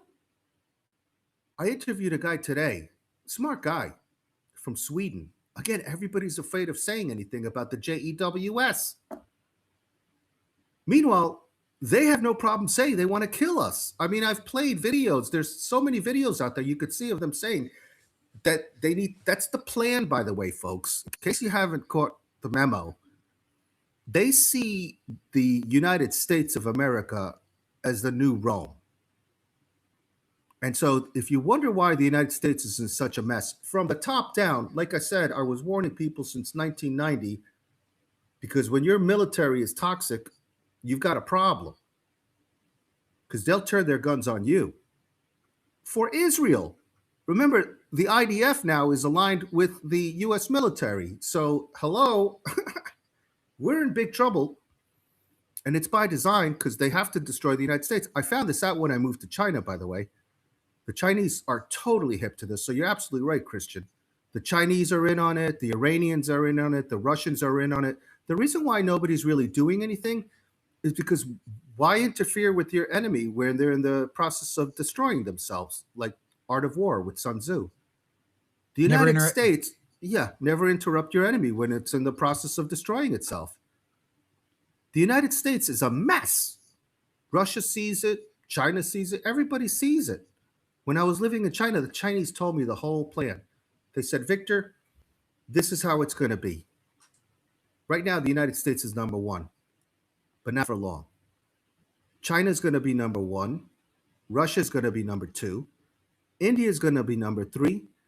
And if it's lucky, the United States will be number four. But as it turns out, because of the miscalculation that they did with Iran, which was no miscalculation, Iran is going to be number four. And the United States, if it's lucky, will be number five.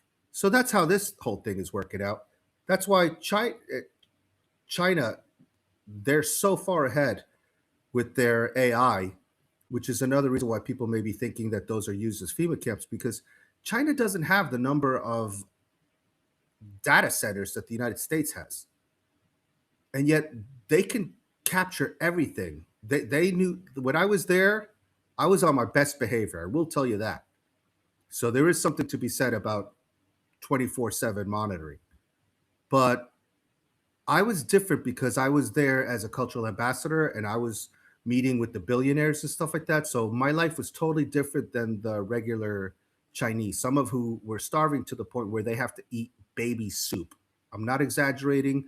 You could buy baby soup in China for $1. From what I've heard, it's delicious. I didn't try it because the thing is, they do abortions there, and they don't let anything go to waste. I mean, they eat roaches there. They eat like rats. When I went to the restaurants there, I couldn't read Chinese. They had pictures in the menu. I would point at something, and then when it would come to me, I would bite on it, and I was like, "This isn't. I don't know what this is, man." I was just praying it wasn't rat or dog, because see, I didn't live near the embassy. I didn't want to live with the Americans, because quite frankly, no offense to my brothers and sisters in America or in your audience, I'm sure you all are like cool folks, but the average American, good grief, man, they're the ugly American. That's what they're called when they visit other countries. They think their shit doesn't stink. So I don't really, when I see Americans here, I hear them speaking English. I go the other way because I don't want them to engage with me. They start, oh, you speak English. I'm like, no hablo inglés. you know, I'm like, fuck you, man. I don't want to talk to you, dude. What are you doing here? So anyway, I lived with the Chinese people, like the real Chinese people, and it was amazing. What I learned in traveling around the world is that we're all the same, really. We all just want to like live, love, flow. But the powers that be don't want that. They want us to be in misery. They're psychopaths, like you said. We're being led by why if you have all the money in the world, these people have trillions of dollars. Why are they buying bombs and stuff? Why not like give people a proper education, proper housing? There's plenty of space on earth. If you've ever traveled anywhere, you could see there's like a whole bunch of empty land. You could fit the entire human population in the size of Texas, and everybody could have an acre of land and grow their own food. 100%. All this is engineered. All this is being done intentionally.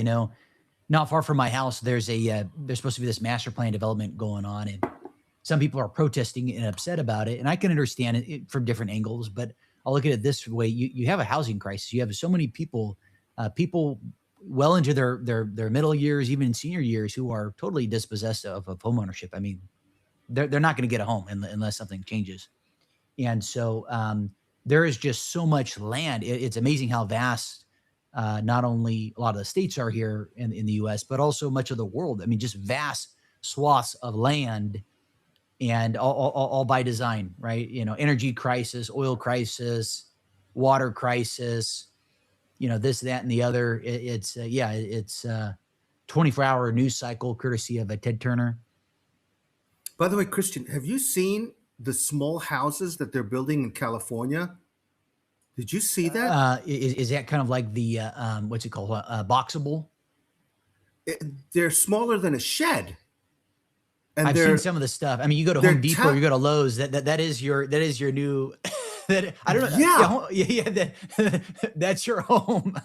The they're tough and they're shed. yeah, and they're proud of it. They had a ribbon cutting ceremony with the mayor of Los Angeles for some area in California. They're like, we are the greatest small home Yeah. community, and like they're right next to each other. They're little sheds. They don't have bathrooms. They have a community bathroom. It's just incredible what they're doing to people. I mean, wow, that is that's like a jail cell. It's about the size of a jail cell. It's incredible what mankind is putting up with. I just wow. I'm like I can't believe it. This is supposed to be the greatest country in the world, the most advanced, and they're putting people in jail cells and calling them homes. Oh man, what is going on? Yeah, so that's somebody was asking me why am I staying in Georgia? Because the United States has lost the plot. I've said I'm not going back to my country until I can say, without being like demonized, two men cannot have a baby. Okay, so let's start there. As soon as you guys all agree, and I don't have to sit there and argue with Katanji Brown Jackson what the definition of a woman is. I'm not going back. I can't. I don't have the patience. Imagine she's the Supreme Court justice, which she shouldn't be because they've already proved that Joe Biden stole the election. I mean, Donald Trump is like telling everybody, oh, the election was stolen. Okay, well, what are you doing about it? First of all, she shouldn't be on the Supreme Court because everything that Biden did, including, and then he's like, oh, well, we can't do anything about Fauci because he was pardoned. He was never president. And not only that, but those were auto signatures. So what are you talking about? You see how Trump lies to everybody? Oh, I can't do anything. What do you, I thought you said the election was stolen. You need to like everything that happened in those 4 years needs to be wiped off. It's fake. And like I said, I can't go back to the United States if the Supreme Court judge, who's a woman, I got to sit there and argue with her what the definition of a woman is. I'd be like, Your Honor, please, can you take your robe off? Yeah, okay, now unbutton your shirt. Can you lower your panties, please? You want to know what a woman is? You see those two things there? Those are titties. Yeah. You see that thing down there? That's called a vagina. You're a woman. Okay? That's the definition of a woman. Go ahead. Here's a mirror, Katanji Brown Jackson. You see that? Right there. Yeah, you're a woman. I'd be put in jail. She'd be like, How dare you call me a woman? I'd be like, Okay, excuse me. I mean, come on, people. That's why I'm not going back to the States. You guys have lost your mind. You guys are collectively cuckoo, cuckoo, cuckoo. Freaking Oh men my gosh. doing that. What is that? Tranny school reading hour? I don't know. Like, what is going on over there? Parents are taking their children to get, like, I don't know, weird gay books by trannies? No, thank you, man. I'm in an Orthodox Christian country. That stuff doesn't fly here. Okay. So I think I'll just stay here. Thank you. You just got to laugh sometimes, like I shared with you before we started recording. It's just hilarious. Here's something I just came across here, and let me look at the comments here real quick, just so I'm not neglecting people here. 1 second, I have multiple screens up here. Let me pull it. Oh, shit, where'd it go? What? It's not popping up. Okay, hold on. Let me restart here. Here, I'll go over here. Pardon everybody. Let's see your question. If you got a free choice of safe places, what would you choose? I would Afghanistan, far from civilization. That is from Pio. I would choose being in a woman's arms with my face nestled right between her bodacious breasts. Oh my gosh. Okay. All right. Okay. All right. That's my safe space. Oh my gosh. Oh boy. Is this what you got banned on YouTube? Well, you asked me a question, I give you my honest Okay. answer. Oh boy. Okay. This happens when we record live, right? Oh boy. Okay. All right. Question. T Man's son and daughter, Erica and Larry T. This is from PBS. I have no idea who's T-Man. I don't know. I don't know. Okay, let me read some other things here. Okay, let me see. Weather manipulation is real and hardly anyone looks up to notice it. Yeah, it's very true. John Jacob John Jingleheimer. I didn't even recognize that was the full name you had. Yes, mentioned I've on been, Tesla. Mhm. yeah, I think somebody is asking if Uruguay is a great place to live. I've been to Uruguay. I spent a week there. I couldn't wait to get out. But then again, I was young and it was boring. I was in Montevideo. No, that was, yeah, I think Montevideo in Uruguay. There was one theater. I stayed at the Hilton. So really, I should have been happy, but it was boring. I don't know if it's changed or anything, but I made an excursion from Bolivia. I went through Lake Titicaca, which was probably one of the toughest trips I've ever done because wow, it was harsh, man. I did it on a bus, took 12 hours, and it was through like desert terrain.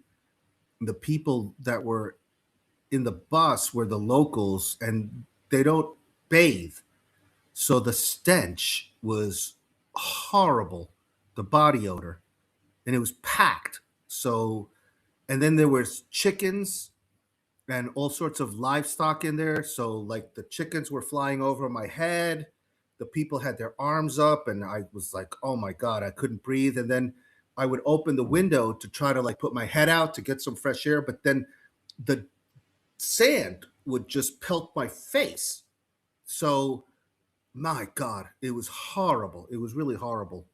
And then the bus driver kept taking stops because apparently, I don't know, there was some kind of, I think he was like dealing drugs along the way or something. So yeah, it was a horrible experience. When I got to Uruguay, I was so happy. I was like, oh my god, I got to get to a nice hotel. So I went to the Hilton. I took a bath. It was one of the best baths I've ever had in my life. Sometimes you remember things like that, you know, like it was so horrific that that bath was just wonderful. But then I was wandering around. It's a beautiful place, by the way. I also realized that a lot of the Nazis were there. That's what I've noticed in my travels through South America, Argentina, Uruguay, Paraguay. A lot of Nazis and offspring of Nazis there too. And there was a Nazi ship, a German ship that was sunk. I think it was like a submarine or something that was sunk off the coast there. So that was one of the sights to see. But other than that, there was really nothing to do. I couldn't wait to get out. The thing is, there was only one flight out per week when I was there to the next destination that I was going. Although I did go to the Falls do Iguazu, which are these beautiful, beautiful falls. That's worth the trip, by the way. It's between Argentina. Uh, I think it's between Argentina, Paraguay, and Brazil. So I went from Uruguay to Paraguay, and my God, that was another adventure because there's no hotels. These places are remote, by the way. So, when I got to the Foz do Iguaçu, the next bus was leaving in the morning, but there was no hotels there. It was a jungle because these falls are in the jungle, and so I was fortunate. This old lady said, "Listen, you could stay in the hammock that I have out back there." And she gave me some food and some tea and stuff like that. Worst night I've ever had in my life. The bugs in this jungle were unlike anything I've ever seen. I mean, they were huge. Some of these things were like the size of dogs, bugs. And at night, I couldn't sleep. First of all, it was super hot, and I had like a one of those nets, those bug nets, and then I'm in the hammock. There's stuff crawling all over me. Like I could feel it crawling all over my back and my legs. I could hear stuff because they were so big, you could hear it. Like, and then the thing is, it was pitch dark. So sometimes I wanted to see what was like crawling all over me. So I would turn the flashlight on, and when I turned the flashlight on, they were huge bugs. The kind of stuff, I don't know, you see on National Geographic or something. Believe me, I was terrified. I couldn't sleep the whole night. I couldn't wait to get out of there. Oh my God. It was tough, man. Holy, I don't know how people do it. I don't know. But that I was, get but it was worth it to see the Falls de Iguazu. It was really like quite a beautiful thing, really amazing. I don't know. Sometimes the things that you go through to see these things, my God, that was tough, man. I bet. I bet. We do have some questions here. This one was from, okay, so I wanted to address one question. Well, this was a question. This is more of a statement. This is from Henry 2823. He says, Chris, you invite a lot of shills, not this one, but you invite people that have obvious potholes. Please don't do that. You lose credibility. Enough of the city of London and fake SRA victims, man. Yeah, if you can get more granular, Henry, on who in particular. I mean, I guess I'll just address a question here. I mean, you do the best you can, and with the time that you have as far as vetting people, bringing people on the show. It's up to people to make their own decision, of course, whether or not to believe somebody. So I thought I'd address that question from Henry, but thank you nonetheless for posting something. Um, okay, and then let me scroll through this. Can Yeah, I yeah, back yeah, you up on that? yeah. I have had an array of shills and controlled opposition on my show. And the only way that I was able to figure out that they were controlled opposition is by having them on the show. And the good thing about having, like, for example, I never would have known about Dustin Nemos. I never would have known about Giovanni Cerrucci. Now, mind you, this is nothing personal against these people. People say, oh, what's your beef with these people? I got no beef with them. But if you come on my show and you expose yourself, then yeah, that doesn't hurt my credibility. If it only hurts my credibility if I don't expose you exposing yourself. So it's good that you have these people on the show because, well, this person's noticing that some of these people are shills. Yeah, you wouldn't have known that if he didn't have them on the show.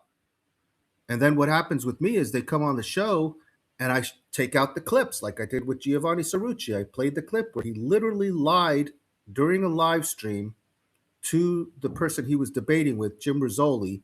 He had the information right there and he made the mistake. He didn't realize that he posted it and people caught it. It's my obligation to point it out. And then, of course, I invite these people back on the show. I'm like, hey, listen, you're welcome back on the show to explain this. They usually don't because they've been busted. I've invited SGT Report on my show. I've invited Stu Peters on my show. I've invited Christopher Key on my show. I've invited Dustin Nemos on my show. And he came back on the show and then exposed himself even more. So, I mean, it's just like, wow, they we're doing you a favor by allowing you to see these people expose themselves. It's it's better for them to do it than for us to be pointing at them saying, "Oh, look, you see, he's a shill, he's a shill, he's a shill." No, sit back, relax, like Christian White does. He lets his guests speak. I do the same. I sit back. I have my little coffee. I let them speak. And you know who I did that with was a guy who you have on your show. And, again, nothing personal against him. The Illuminati guy. What's his name? Oh yeah, Cosmic Fellow. No, not the Cosmic Fellow. The other guy. He's written a bunch of books. You Oh, just had him on your show. Leo Zagami. Yeah. So Leo Zagami comes on the show. And I've said this before. You could see it. My interview with Leo Zagami. He's going on and on. It's everybody but those who call themselves JEWS but are not of the Synagogue of Satan. Finally, I was like, "Hey, man, listen. He's like Giovanni Cerrucci. It's the Jesuits. It's the Christians." I'm like, "Yeah, got it. Satanic Christians, duly noted." But who else is doing it? And they just refuse to say that it's the JEWS. So then he admitted for the first time on my show that he's an Ashkenazi JEWS. And then I was like, okay, now we get it. And everybody was shocked because he had never apparently divulged that information before. And that makes a big difference because if you're an Ashkenazi, you're not even a real Hebrew. Ashkenazi are the Germans. They speak Yiddish. They're the ones That's why they don't allow DNA tests in Israel, because Ashkenazis are not real Israelites. Hmm. So so then after that, everybody takes everything he says with a grain of salt, because that makes a big difference.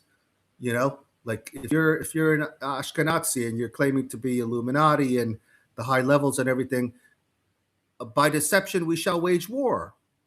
It's Mossad, which is Masada, which I've been to, and if you know the story of Masada, they're willing to kill themselves and kill everybody before getting captured.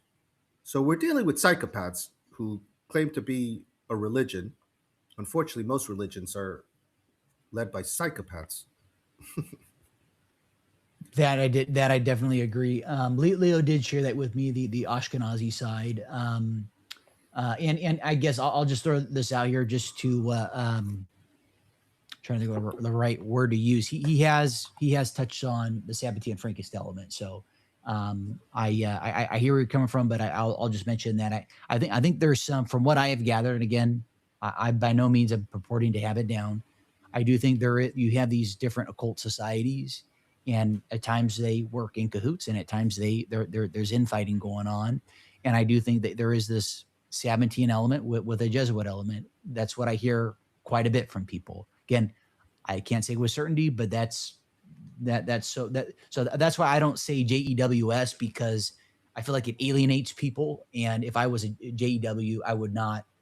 I'd feel slighted because, hey, don't put me in that camp. I don't subscribe to that. So that's kind of my whole take on it for those tuning in who are kind of curious. But hey, you got to bring on people. You got to hear people's different viewpoints. Not everybody agrees. There was a question from somebody, PBS asked, heard of theories of pigs being prehistoric genetic mingling of human boar. I have. Most compatible transplant tissue, forensic teaching, Chinese acupuncture teaching say most closely approximates. That's verbatim what the question. I have heard that. I don't know if you have as well. That I mean, pigs are obviously very. There's a lot of similarities, genetics wise. Have you ever seen a pig up close? Yeah, Man, they really are like human, aren't they? I was shocked the first it, time I actually yeah, they're was smart in. as hell. I mean, they're smarter than Yeah, dogs. yeah. I just I, can't I believe how they're just butchered. I mean, don't get me wrong. Like I've eaten bacon and pork and all that, but it's just kind of weird. It's just eerie now. I don't look at it the same way. yeah, I was really shocked the first time I was at a farm and they had all these pens full of pigs. The pigs would come up to me and they would stare and they were communicating with me. Oh yeah.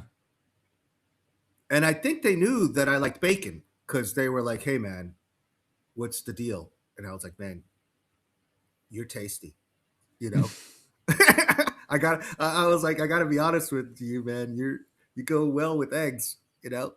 But yeah, no, I don't know.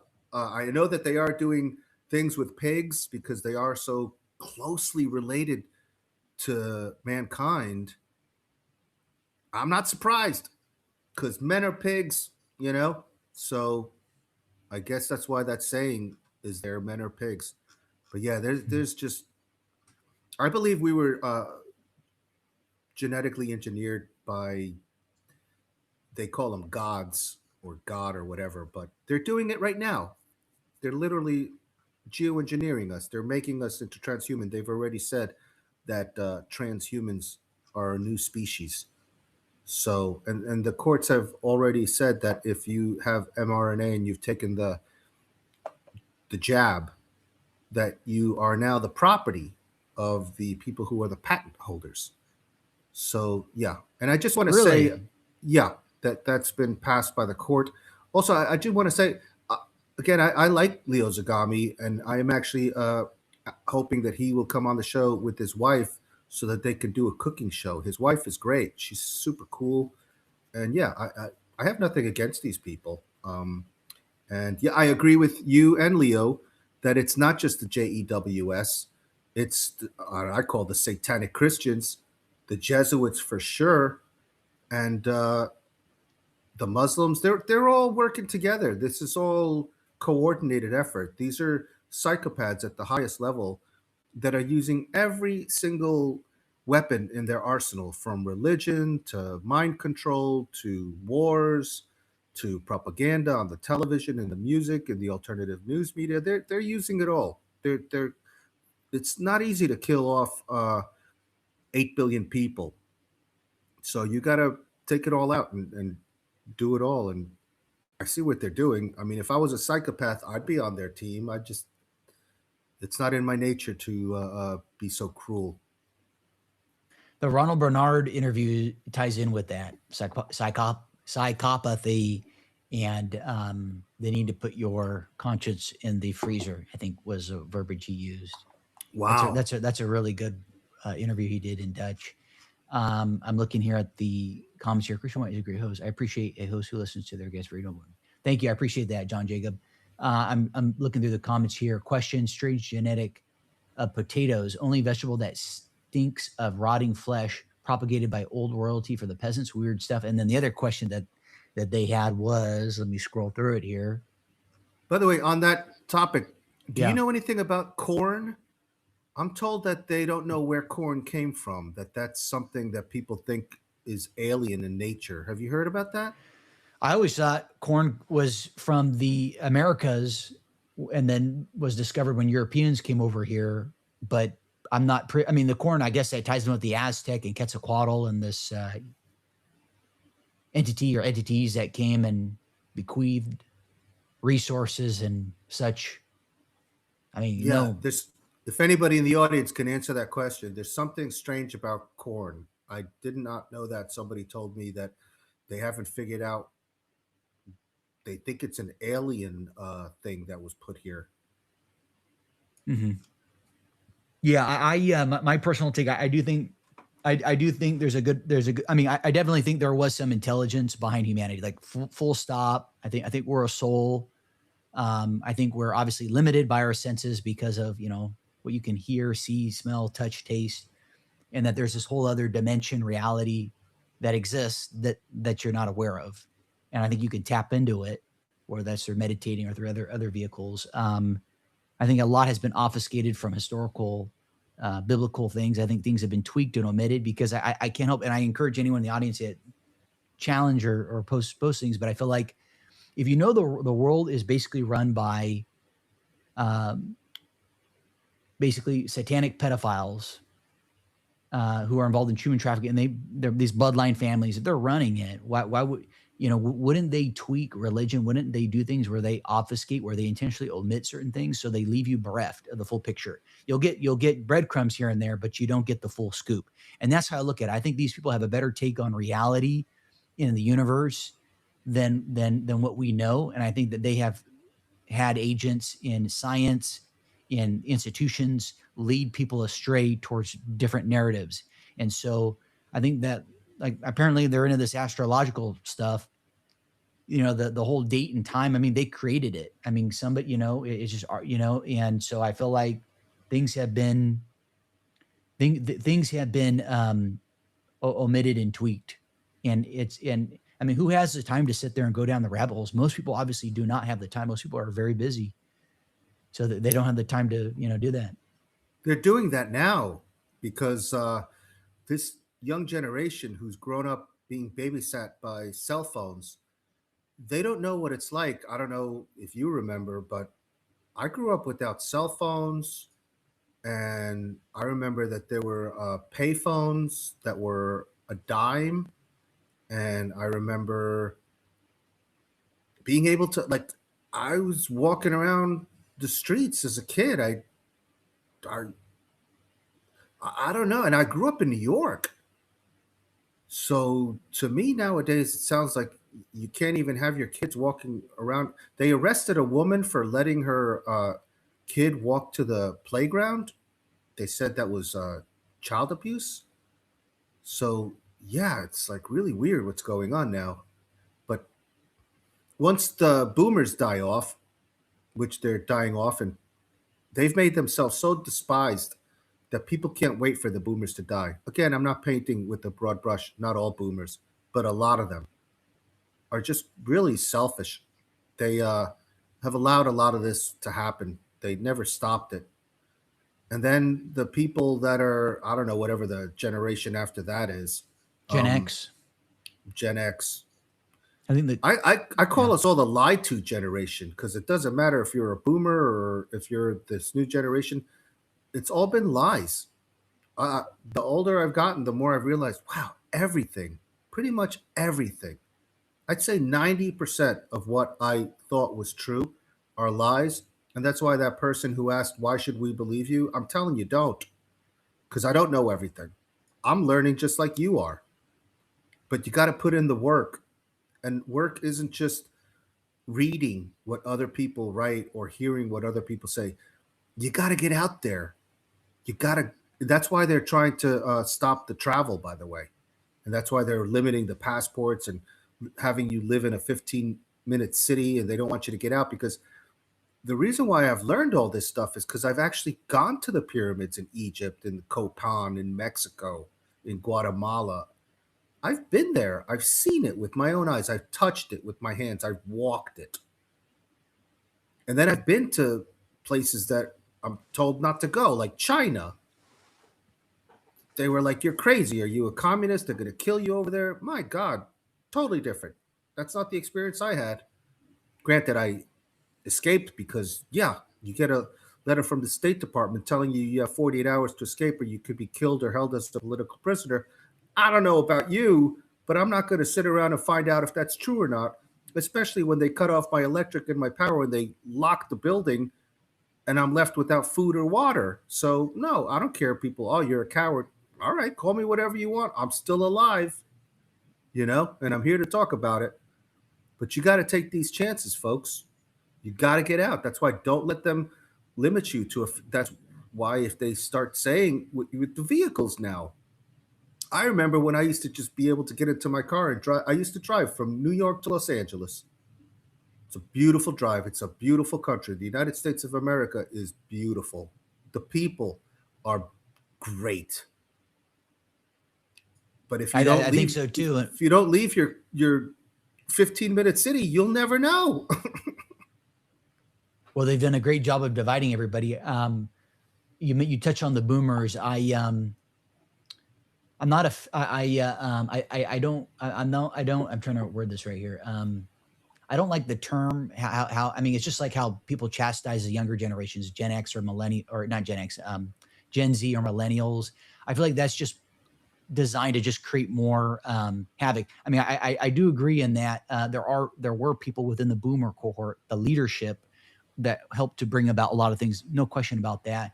But I do see, I have noticed that it's become more in vogue, so to speak, to opine on the boomer generation and much the same if you juxtapose that with kind of Gen Z or millennial, which has been totally shit on and you know where am I going with this? I guess I'll go with we're all a product of the people that raised us, of course. And if we were to go back to the generation around the turn of the 20th century, they'd look at everybody here listening as you guys have it made, you guys have it easy.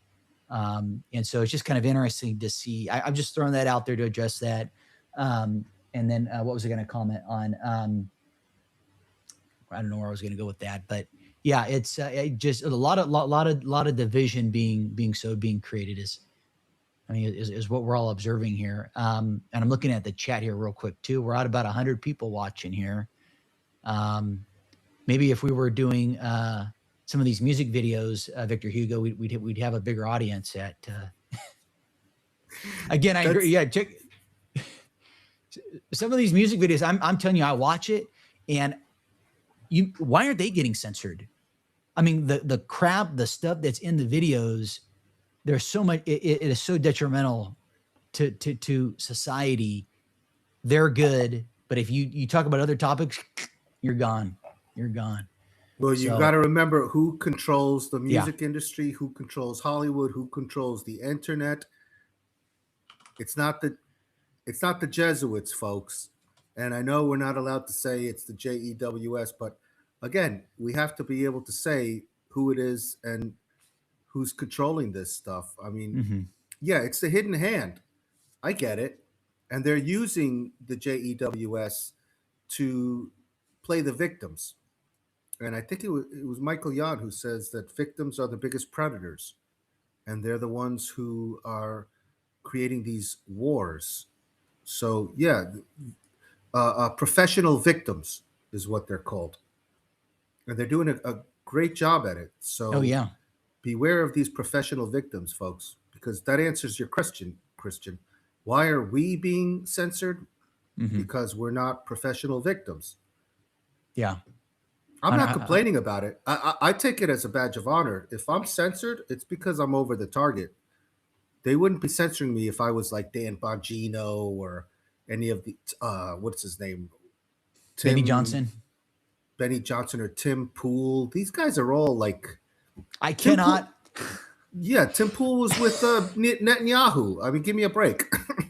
I can't. I just can't get over it. I mean, I just see some of these people. I'm just like, oh my gosh, and they're on Rumble and they get the front page. I mean, I just they just I just can't stress it enough. They completely lead people astray. I can't get over it. I know I say that so much. I thought I'd share some of the books that I've been reading. One of them is, and then I'll share my X here in light of time. One of them is by Makia Freeman. If people want to learn more about the SRA topic, Makia Freeman's got some great works. I don't know if you've had him on your show, but he would be a good guest for you. Yeah, And I would love to interview him. I've actually okay, got a satanic ritual abuse victim coming on the show this week. I think you may have had her on the show, Max. Do oh you yeah, know? Max is great. Yeah, yeah, absolutely. Yeah, Max is really good. Yeah, yeah, Yeah, Max Max will Nolan. be on my show at Yeah. noon Eastern Daylight Time, and I've got Henry Macau coming on the show Oh right. Okay. Right on. at noon I've got Eastern one of his Daylight books. Time. Oh, okay, cool. So yeah, we Yeah. seem to be having the same people on our show, which is good. I'm glad they're coming on because their voices need to be heard. Yeah, absolutely. Someone says Christian must be Illuminati. He's 33 years old. Gotcha. Yeah, I know. Well, my Yes. my birth date too, 322 is very occultish, very esoteric. So I you're probably Pisces. I'm Are you actually Aries, Pisces? believe it or not, but I Oh, probably okay. I do have Illuminati. I think most of us have Illuminati blood. I actually have. I was actually going to share this. Okay, so I had that Cosmic Fellow on that Illuminati insider. He talked about his family in Canada and all that. But I actually do have, and I might share it or at least talk about it on another episode, just for shits and giggles, out of curiosity, because these people are really into these, keeping their blood, the blue bloods. They want to keep it very pure. They're very careful. So it has me kind of curious. Okay, well, what's my own genealogy? And so I've never submitted a DNA test. I've not done any of that. But I actually do have a book that an ancestor of mine put together in the early 1900s. I will pick it up. It's at my folks' house. So next time I'm over there, I'll have to pick it up. And it does trace one line of the family. The book is titled The Stewarts and the Millers. This was published, I think, in 1913, around there. And it literally traces one side of my ancestry to probably about 1000 over in the British Isles. And so it's very, very granular. And I feel like when you first enter the genealogy stuff, you're like, oh wow, I'm related to this person. Then you realize, well, no shit. Everybody's related to everybody when you go far back enough. I mean, it's nothing to write home to mom about, so to speak. But it does show a connection to the Stuart line. There's some connection there in Scotland with the Stuart line. So it's got, I don't know, so there's there's definitely some Illuminati, but I've never been any rituals. I've never done the eyes wide shut ball. I've never been invited to that. So, but Supposedly, I'm related to the explorer Cabeza de Vaca, and somewhere along the line, the Cabeza Day got lost, and it just ended up being Vaca. So that is supposedly my ancestry, but I've never done one of those DNA ancestry things because I know that they use that against you. The yes, 23andMe was bought up and now it's being used for nefarious things. So I would never do that. My concern is that once I get to an age where I will no longer be able to defend myself, that they'll just do whatever. And I witnessed that with my mother. And my father took the jab got a blood clot in his brain, went into a coma, and then when his insurance ran out, they pulled the plug on him. It was just coincidence, I suppose. But I never got to go to my dad's funeral or to see him before he passed because there was that. Well, I couldn't travel, so a lot of people. That's another thing during the COVID, and this is where it's so weird to see Mario Cuomo and his brother Chris Cuomo running around acting like they're contrite. These guys murdered a lot of people. Mario Cuomo sent the elderly to the nursing homes, and then supposedly Trump brought over those ships to help the people, and they were empty. And then Chris Cuomo was also promoting the whole death jab with that one guy, the black guy. I forgot what his name is, Don Lemon. These people, they ruined people's lives. I mean, it's incredible. People had to die by themselves. The families couldn't say goodbye to them. And now they're finding out that that whole thing was a hoax. I mean, a lot of people knew that beforehand. We were trying to warn people, but I don't see the anger. I kind of don't get it. I heard you earlier, you were showing some righteous indignation, which is healthy. But these people, like their parents were murdered. There's no other way to say it. They were murdered. And people like everybody's. I don't know. I see Anthony Fauci running around. I see Mario Cuomo running around. I see Chris Cuomo running around. I see Don Lemon's got his own show. I'm like, what do you have to do to piss people in the United States off? Like, what do you have to do? I'm wondering if they start eating babies on Fifth Avenue, like Trump said he could just shoot somebody on Fifth Well, Avenue and nobody would mind. Do they have to come out and start eating babies in front of you for you guys to actually say, you know what? Okay, we've seen enough. you know, all I can think of is that most people are the way modern society is structured is it the nail that sticks out gets the hammer, of course. So people, because of whether it's a pension or they've got a deferred bonus with their company, they're a banker and on Wall Street or what have you. People don't want to rock the boat, and it's just like everything. It's really dawned on me in my own personal life, in my own journey of taking it a very unconventional route. I mean, I am talking to you. You're in Georgia right now. I'm in California at 12:32 California time. Most people are not doing the show, right? Most people are at work. You have to provide. You have to do stuff. I mean, this is one wrinkle here. What I'm getting at is most people I think do hear about it and they suspect, but people just go about their days because what are you going to do about it? And I spoke to people yesterday about it. I got in a really passionate monologue with people that I was family members, people I was speaking to, really just trying to hammer it home. Just, hey, you guys are seeing on TV. This is the problem. That's the problem. Well, yeah, that is a problem, but it's been created by these people up here. It's the people, all your tax dollars, everything that you do that supports the system. And I get, it's not like I don't pay taxes or anything, but yeah, I think people they're not aware of it enough. And I think, yeah, I mean, look at James Blunt. Oh, James Blunt is apparently related to some distant royal family connected with Andrew. So there, and James Blunt in his most recent video depicts cannibalism going on. If you have the eyes to see, if you're aware of it, you start to pick up and you become more aware of this stuff. But yeah, I mean, I do believe that, yeah, they are partaking in said activities, with the whole eating babies. I know it sounds kind of like a joke, but I believe it. I believe it.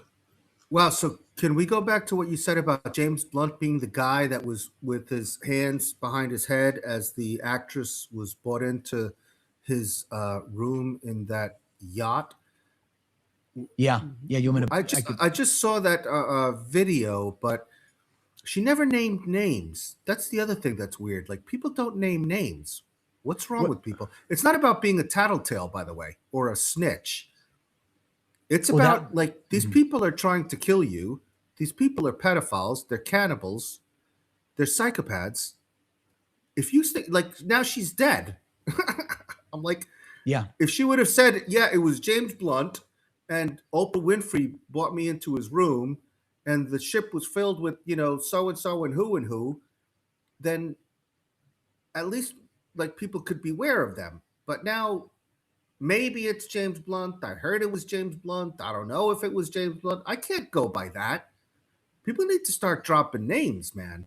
That's why when I get the haters in the chats and stuff, I go, hey, listen, come on the show. Email me, vhviipress at msn.com. Bring the receipts. You're claiming that I'm stolen valor? Bring it on, man. That's a crime. There'd be some sort of a arrest record. I would be put in prison. I would have paid some fines. Bring it. But don't just run around repeating the stupid lies that Jim Fetzer and Super Herpes Russ Winter and Susan Bradford, the tranny granny, are spreading as if it's truth just because they say it again. I'm telling you, doubt everything I say and doubt everything everybody else says too. And if you're going to go around repeating it, you're an idiot. I give you the email address. I invite you to come on the live stream so that people could judge my reaction. Like if you provide an actual arrest with the date showing the prison that I was in and this showing footage of me or a photo of me, not AI photo. People don't even know what stolen valor is. Stolen valor is those losers who can't get laid with a fistful of pardons in a woman's prison.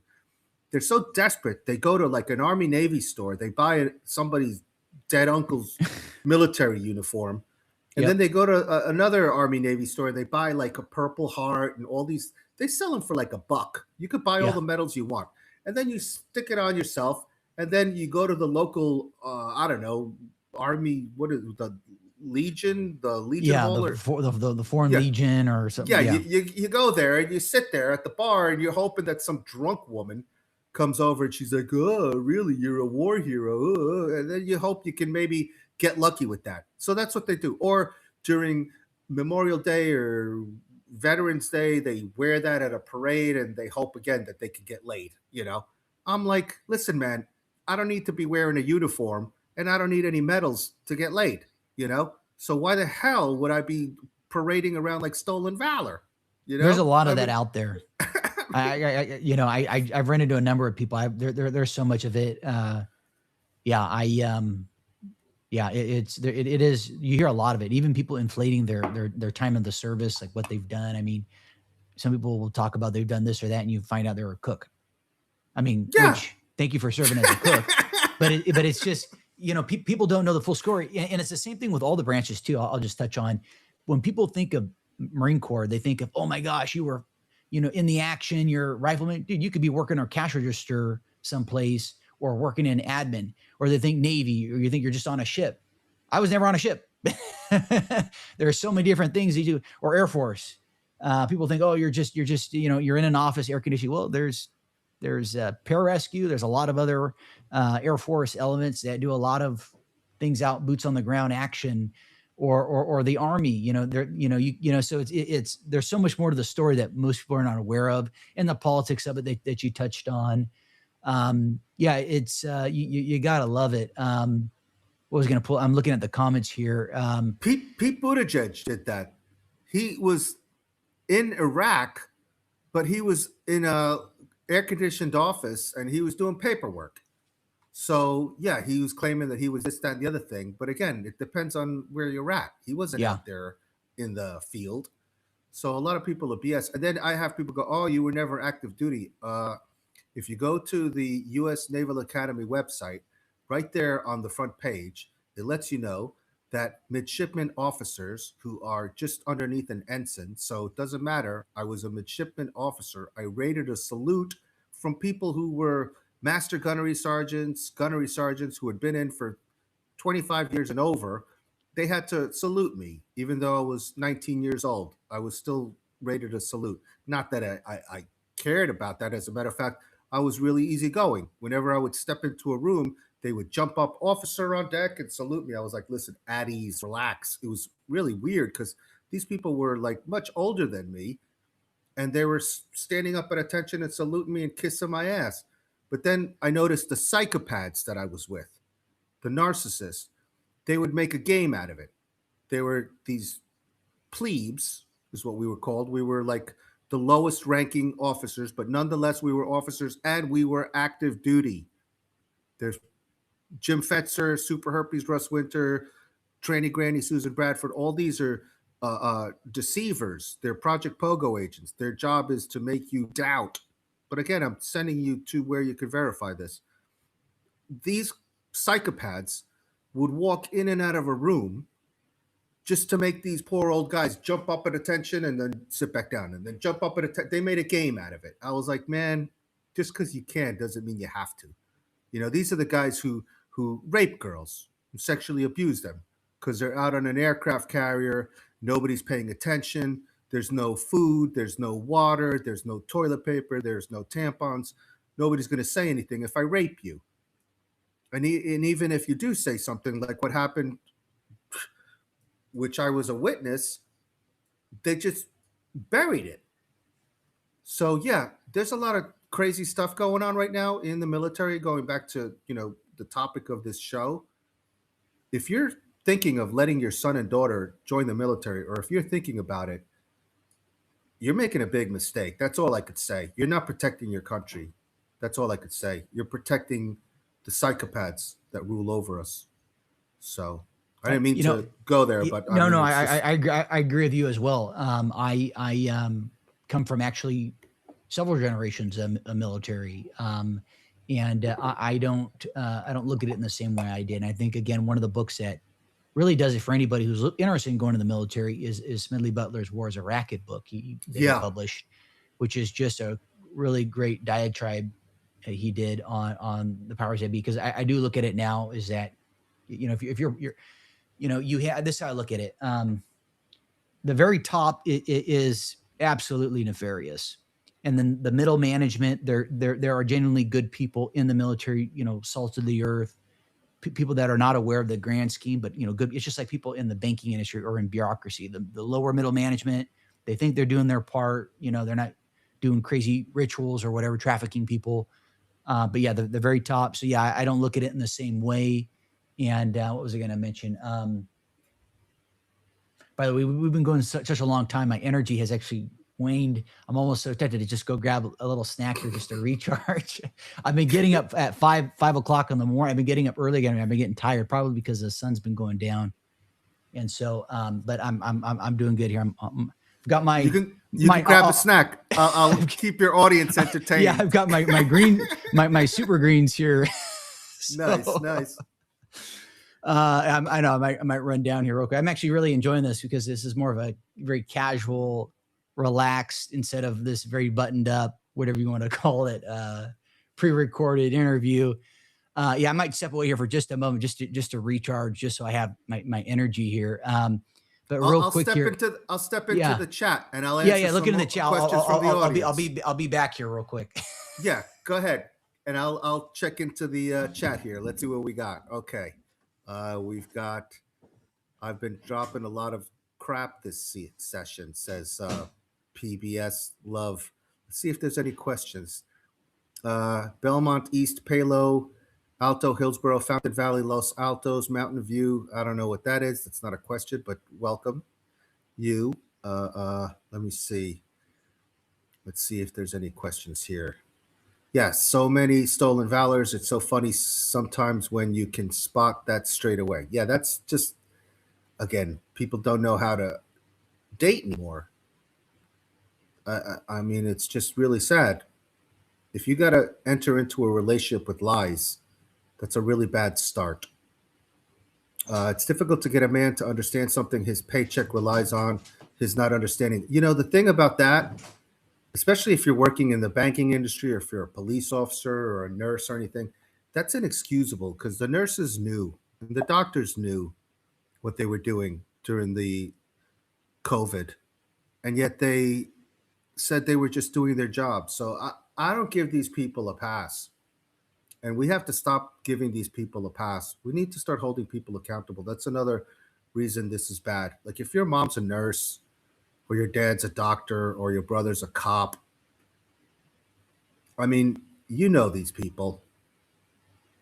If they're running around, because from what I understand is the moment a baby is born, it comes out of the vagina. That's where it comes out of, folks. I mean, I don't know what to say. If you think that two men can have a baby, you're delirious. They spank the baby, so they shock it, and then they inject it with vitamin K and all sorts of stuff already, which destroys the natural immunity. So yeah, and then what do they do with the circumcised leftover and the umbilical cord and all this other stuff? There's like a lot of stuff that just like the blood from the umbilical cord really needs to stay with the child. That is important blood. There's a lot of things that happen. You should see the interview that I did with I forgot her name. Oh man, that's terrible. Janice Barcelo. Check it out. Janice Barcelo. Jeanice Barcelo. Barcello. Check out the interview that I did with her. It's got over 220,000 views. It's shocking, really, what she points out about the birthing and the scarring. It's we come into this world traumatized, and then we wonder why we suffer so much because you come out of the safe space of the womb, and then you have to deal with people spanking you and cutting off your foreskin and injecting you with stuff, and it's just horrible. And then these people who are paying mothers to give birth for them, the gay couples, they're stealing the connection of the child with the mother, and the milk downloads information from generations. So anybody using powdered milk, when I lived in China, I met the guy who became a billionaire because they had a powdered milk scare. In China, they're not afraid to put plastic in rice and in sugar. Now they're selling it at Walmart. If you actually strain your rice, you'll find some plastic in it. So these people don't care. Again, I know people are, oh, well, I just work at the factory. No, you know what you're doing. You know what you're doing if you're a cop. And instead of arresting Fauci, you're arresting somebody for a broken taillight. I mean, I have guests on my show who are going through all sorts of horrors in their life because they didn't have a driver's license. Because you really don't even need a driver's license. You don't even need a registration for your vehicle. I mean, all these things, the insurance, they're fleecing everybody. You don't own your house, by the way. Check your mortgage. The bank still owns it, and they could take it away. So yeah, and then even if you own it outright, you still owe property tax. And then they keep raising the property tax, and then you can't afford the property tax. Well, you know what? We're taking your property. So yeah, I mean, the quicker we realize that we're living a lie, and we get rid of the people who have been making us live this lie, from the teachers to the nurses to the doctors and everything, we have to start a new society because this society is toxic. We've got a cancer. I know this is hard for people to understand, but if your mother is a teacher and she's teaching students that two men can have a baby, your mother's the problem. If your doctor, if the doctor is your husband and he's like, I don't know, cutting off women's breasts and then giving them a fake penis, your father or husband is the problem. You can't do this stuff, people. I mean, I can't be the fact that we're even having this conversation blows my mind. I mean, it's just like we're playing Frankenstein here, you know. So anyway, welcome back, Christian. I'm glad you're back. Just had some yogurt. Nice. Protein yogurt. I just watched the show. I'm sorry to be such a Debbie Downer. Turns out that like the stuff that's in yogurt is fake. The stuff that's in bread is fake. The stuff that's like the vitamins are fake. Like everything is fake now, man. I'm seeing. You just gotta embrace it. I'm seeing videos of people with bread, and they put the bread underneath the water, and the bread is like a sponge. I'm like, what? That's not bread. And then they're like, it's underneath the pouring water, and they're pressing. And the bread doesn't dissolve, man. I'm like, holy cow. And then olive oil isn't real olive oil. Honey isn't real honey. Avocado is in avocado. It's That's been a thing with the avocado oil.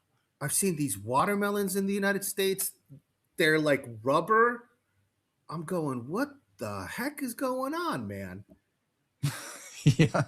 It's No, no, insane. it's true. You have to really look at the ingredients. You almost have to like pick and choose your poison. What was I gonna comment on? Yeah, it's they're doing a really good job. There's so much crap in what they put in everything.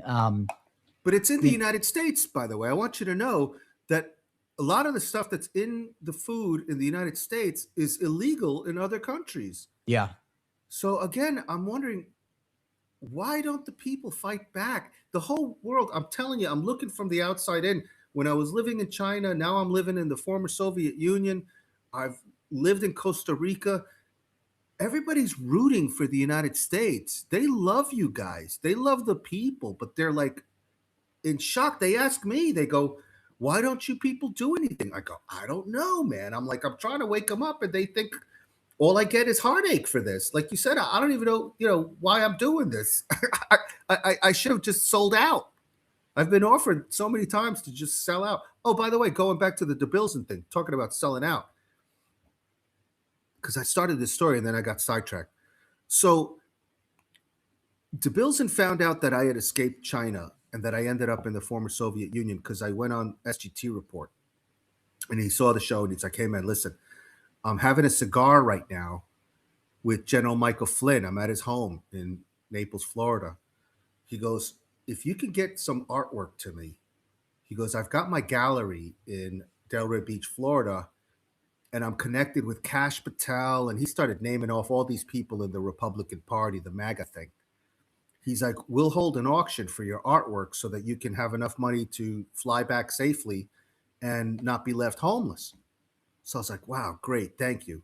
So I contacted somebody and I had them bring over three works of art that are large and oil and have provenance. They've been in movies and stuff like that. So they were each worth about $50,000 each. So that would have set me up. I would have been able to fly back. I would have been able to not be homeless and start my life over in the United States. But then he finds out, because I had guests on my show who told me that she was related to PJ Shrans, who was the bodyguard or the Secret Service or whatever for Donald Trump. And I did all the research. You can go on my page, type in PJ Shrans, General Michael Flynn, William DeBilson, and you'll see the photos of PJ Shrans with Vice President Mike Pence, and he's in Air Force One and everything. So he was connected to General Michael Flynn. So this girl, Amy, I think her name was Amy Mann. She sends me the information because I don't just let guests come on and then just start spouting stuff. I want proof. And lo and behold, yeah, you could find out. PJ Shrantz, General Michael Flynn. They would hold veteran benefits, like to raise money for the veterans, right? At Mar-a-Lago, which is where Donald Trump has his place. And what would happen is they would raise $26,000. General Michael Flynn would be paid $25,000 in consulting fees, and $1,000 was left over for the veterans. So I guess every veteran got a buck, you know? So I was like, wow, okay, that sounds like money laundering. And people were starting to notice. It wasn't just me, it was like a lot of people were noticing this. And then she says that he was also involved in human trafficking and child trafficking. And I was like, okay, this is getting kind of serious because this is General Michael Flynn. He's in with Donald Trump. And he was also doing the America tour with that Clayton guy back during the COVID. So I was like, wow, I trust these people. SGT report and everything. These are people that I trust. And then I'm finding out, dig a little deeper, they're all part of this Project Pogo, deepfake revolution, to depopulate people, to lie to them. So then he has Nathan Reynolds on his show, who claims to have been of the Reynolds rap family, part of the Illuminati. And he tells SGT Report on the show what I had said months before when I got blacklisted from the show. And you could see this if you type in SGT Report Victor Hugo, William DeBilson. I say, hey, listen, I just found out that General Michael Flynn may be involved in human trafficking, child trafficking, and money laundering. And my God, SGT report host started screaming at me. Was like, oh well, you can't be saying that about him. I'm like, yeah, but dude, have you seen the evidence? Oh yeah, but General Michael Flynn, and he's like, because we need heroes, or he was covering up for him. Because then Nathan Reynolds goes on the show, and Nathan Reynolds says, yeah, General Michael Flynn is one of the bad guys. He's involved in all sorts of stuff. And so then Nathan Reynolds comes on my show and he confirms it on my show. Now, here's the thing. As an investigative journalist, which, by the way, I'm registered as an investigative journalist, I studied master's level for journalism at Florida Atlantic University. So I know what I'm doing.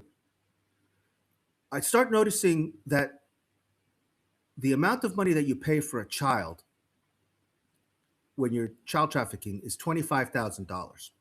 And the reason why they do $25,000 is because you can traffic a child way more than you can drugs. That's why child trafficking is worth more than drugs.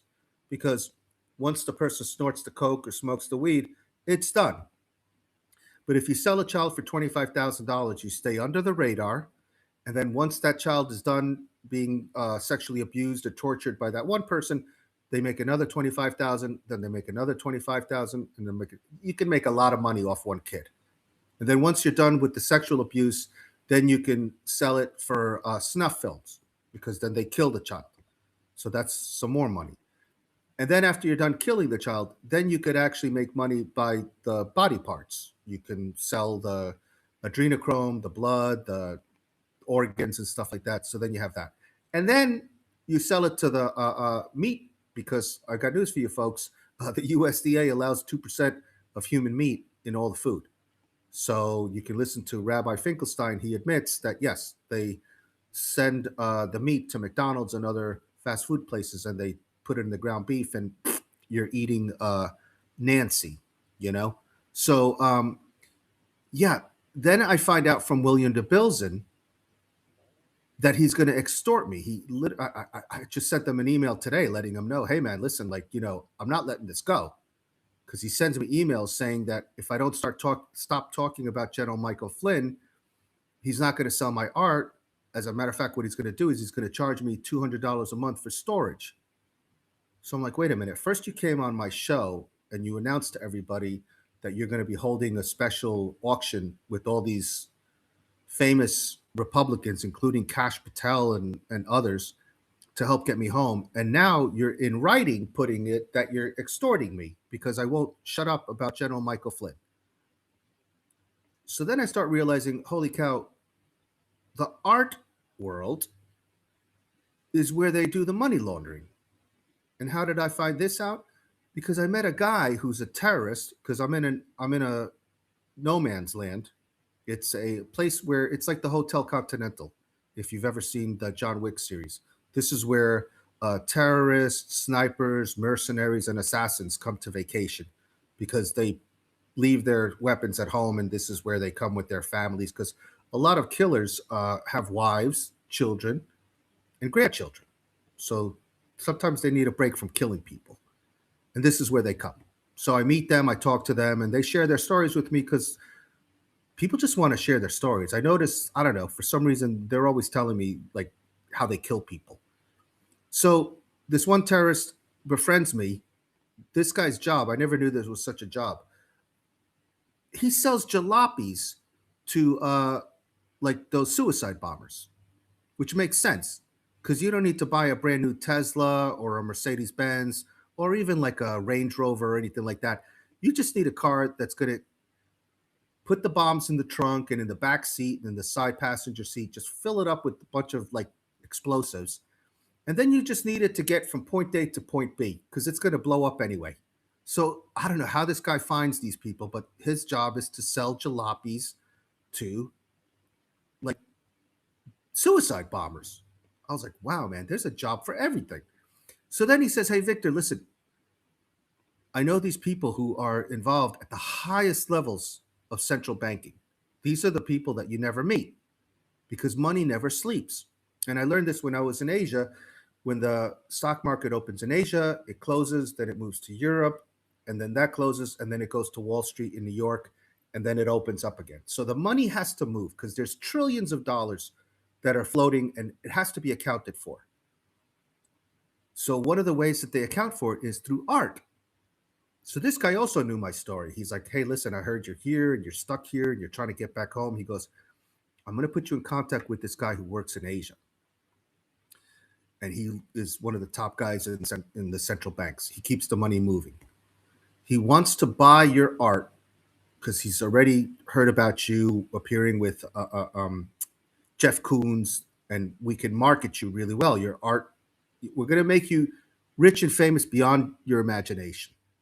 We're going to totally market you, which is what they do to these Project Pogo guys. You know what I'm saying? Oh, Dan Bongino, we're going to make you the FBI chief. You're going to look the other way. You're going to go on Joe Rogan's show, who's another shill.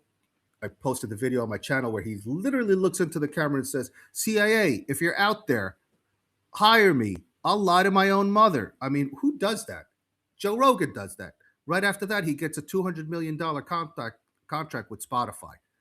So he has Cash Patel on his show and Dan Bongino, and they're both looking like deer in the headlights. And they're like, "Oh, no. Jeffrey Epstein killed himself, and nobody on the Epstein list is, guilty of anything. So forget about it. Move on, And now he's back on, and he gets 100 million of views on his stupid show, yelling at everybody, telling everybody that they're horrible for not believing him. So anyway, this guy puts me in contact with this guy, and he's like, "This is what we're going to do."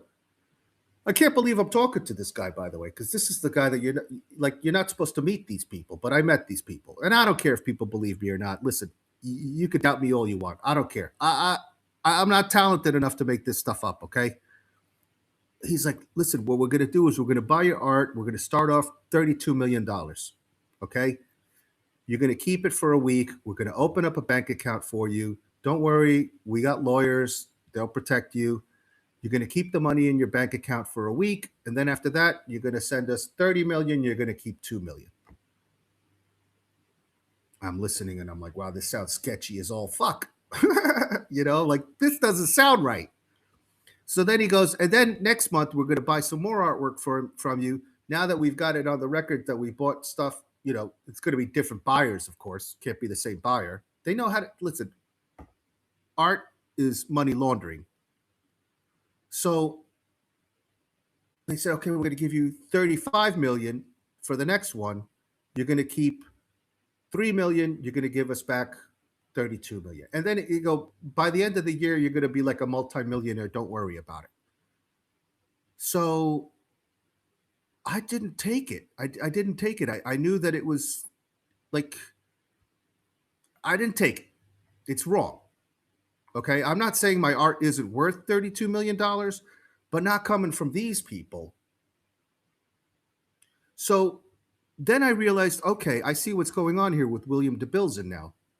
And like I said, I emailed him today and I CC'd people on it because, yeah, there's people still following this developing story. I'm being extorted by William DeBilzen in Delray Beach, Florida, because I won't shut up about the allegations that General Michael Flynn is involved in human trafficking, child trafficking, and at the very least, money laundering.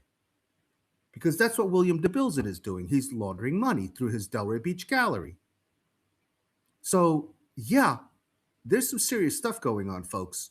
And if you're wondering how the money gets laundered, it's like that because people are buying a banana stuck on a wall with duct tape for millions of dollars. They're literally goofing on you. They're making, and then of course I was with Jeff Koons, and Jeff Koons sells his stuff for hundreds of millions of dollars. And no offense, but it's crap. And I'm not saying that, out of jealousy or nothing like that. Look at Jeff Koons' work. I mean, give me a break, man. So it's just unbelievable. And part of the reason why I know this stuff is because for whatever reason, like I said, I told you, I had the divine inspiration.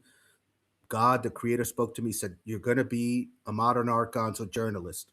You're going to keep a diary of your world on canvas to let people know that the justice system is protecting pedophiles. I didn't expect that. I walked into a court and I found out that Judge Donald W. Heffield, look him up, He is the guy who presided over the sweetheart deal case. He's still holding back the evidence from the witnesses. They've asked him, "You've got to release that evidence." He says no. Why? Because they're protecting the pedophiles. That was the case that that guy who always shows up on TV, the Jewish attorney. What's his name? He's like, "Oh yeah, I was on Epstein Island, but I only got massages from adult women." I'm like, "Yeah, dude. Okay." What's his name? I'm That trying to think attorney? of. He's always on Fox News and he's always on these Oh, channels. oh, I know the name. I know the face. Dershowitz. Yes, Dershowitz. yes, yes, yes. Dershowitz. Yeah. Yep. Oh man, that was his attorney, and he got a sweetheart deal with John Acosta, who was involved with Trump. I mean, people, they're all connected. Is what I'm trying to tell you. I'm finding this out because I am an artist. An artist, man. I've met Leonardo DiCaprio. I've met Russell Simmons, Lionel Richie. I've met Lady Gaga. Man, I've dodged so many bullets, dude. You know, Lady Gaga just admitted that that meat suit that she wore, I think it was to the Grammys, was made out of child skin. She was Oh telling yeah. people originally that that was made out of like I don't know, cow meat or something. But no, now she admits that it was an initiation ritual and a humiliation ceremony. They made that meat suit out of children's flesh, and she wore it in front of everybody, and you could see it to this day. It's there. People are wearing kids to the Grammys. That's the world we're living in. And of course, she said she did it because she's an artist and she figured it was art. Yeah, right. Can you imagine? They come up to me, "Hey Vic, we want you to wear this tank top and this underwear. It's made out of kids. Here's some money for it, and you'll be famous." I I'd be like, "What? Are you serious?" No, these people, man, they're like, "Sure, I'll wear it. Kids underwear made out of kids." Man, it's sick, dude. I wish I was lying, but I'm not. Well, I believe it. I believe it as you dive further and further down this labyrinth or whatever you want to call it. You realize it is actually very dark. It's very, very dark. I'd actually like to have someone on my show who is familiar with the dark web, just because I want to hear people's take on it. But yeah, I look at it. There's just whole other world that goes on that is out of sight, out of mind. People have no clue what is going on, how things actually operate, and a lot of people will go their entire life completely unaware. That's crazy to me. Just completely unaware. They'll go their whole life. You Well, you know, heard of that musician? I think he was in a band called the Scorpions. I may be wrong which band it was, mhm. but he was invited to this mansion party in Europe somewhere. I think it might have been Belgium because they have these parties in castles over there. He says it was a bunch of people, all these like rich and famous people, and then they bought out a woman and they murdered her in front of everybody. And then they were, I don't know, drinking the blood and slicing her up. And he says he couldn't believe it, but he was there. So yeah, man, like that's why you got to be careful sometimes too when you're an artist. Because I heard Lady Gaga was saying Leonardo DiCaprio, uh, he loves eating human flesh. Apparently, these people they were talking about that with the Epstein Well, Jr. files. Jr. Sweet. If I don't know if you've seen him, but people can watch Jr. Sweet's interview on Imagination Podcast. He also did one on Seth Holhouse's show, Man in America. I think he touched on DiCaprio as relates to, in particular, I think seeing him underneath Disneyland, the labyrinth of underground tunnels and infrastructure that they have there. So yeah, I wouldn't be surprised. Again, I think anybody who's anybody, it's not done naturally. There was some exchange, or they're part of these families. You're either a part of the bloodline family, or you get incorporated into it. And yeah, that's how I look at it. I'm not implying that someone can't become successful in this world, or to have to some degree of fame and not be part of the club. I'm sure there are wrinkles of that, but I think the big heavy hitters, they've either consumed another person, or they have been witness to it, or have observed it. And yeah, that's there's a number of interesting books. I don't have my book because I actually just lent it out to somebody, that Makia Freeman's book, but he has a number of survivors that he references and talks about. And I mean, there, you just type an SRA on YouTube, yeah, it'll pop up. If people are It's wondering yeah. how it is that I've met people like Leonardo DiCaprio and Lady Gaga, when I told you the story about my living at the Grandview Palace, which was owned by the serial killer spinal surgeon Dr. Charles C. Edwards, that was called the Grandview Palace. It was in North Bay Village. You could look it up, newspaper headlines. I was in there.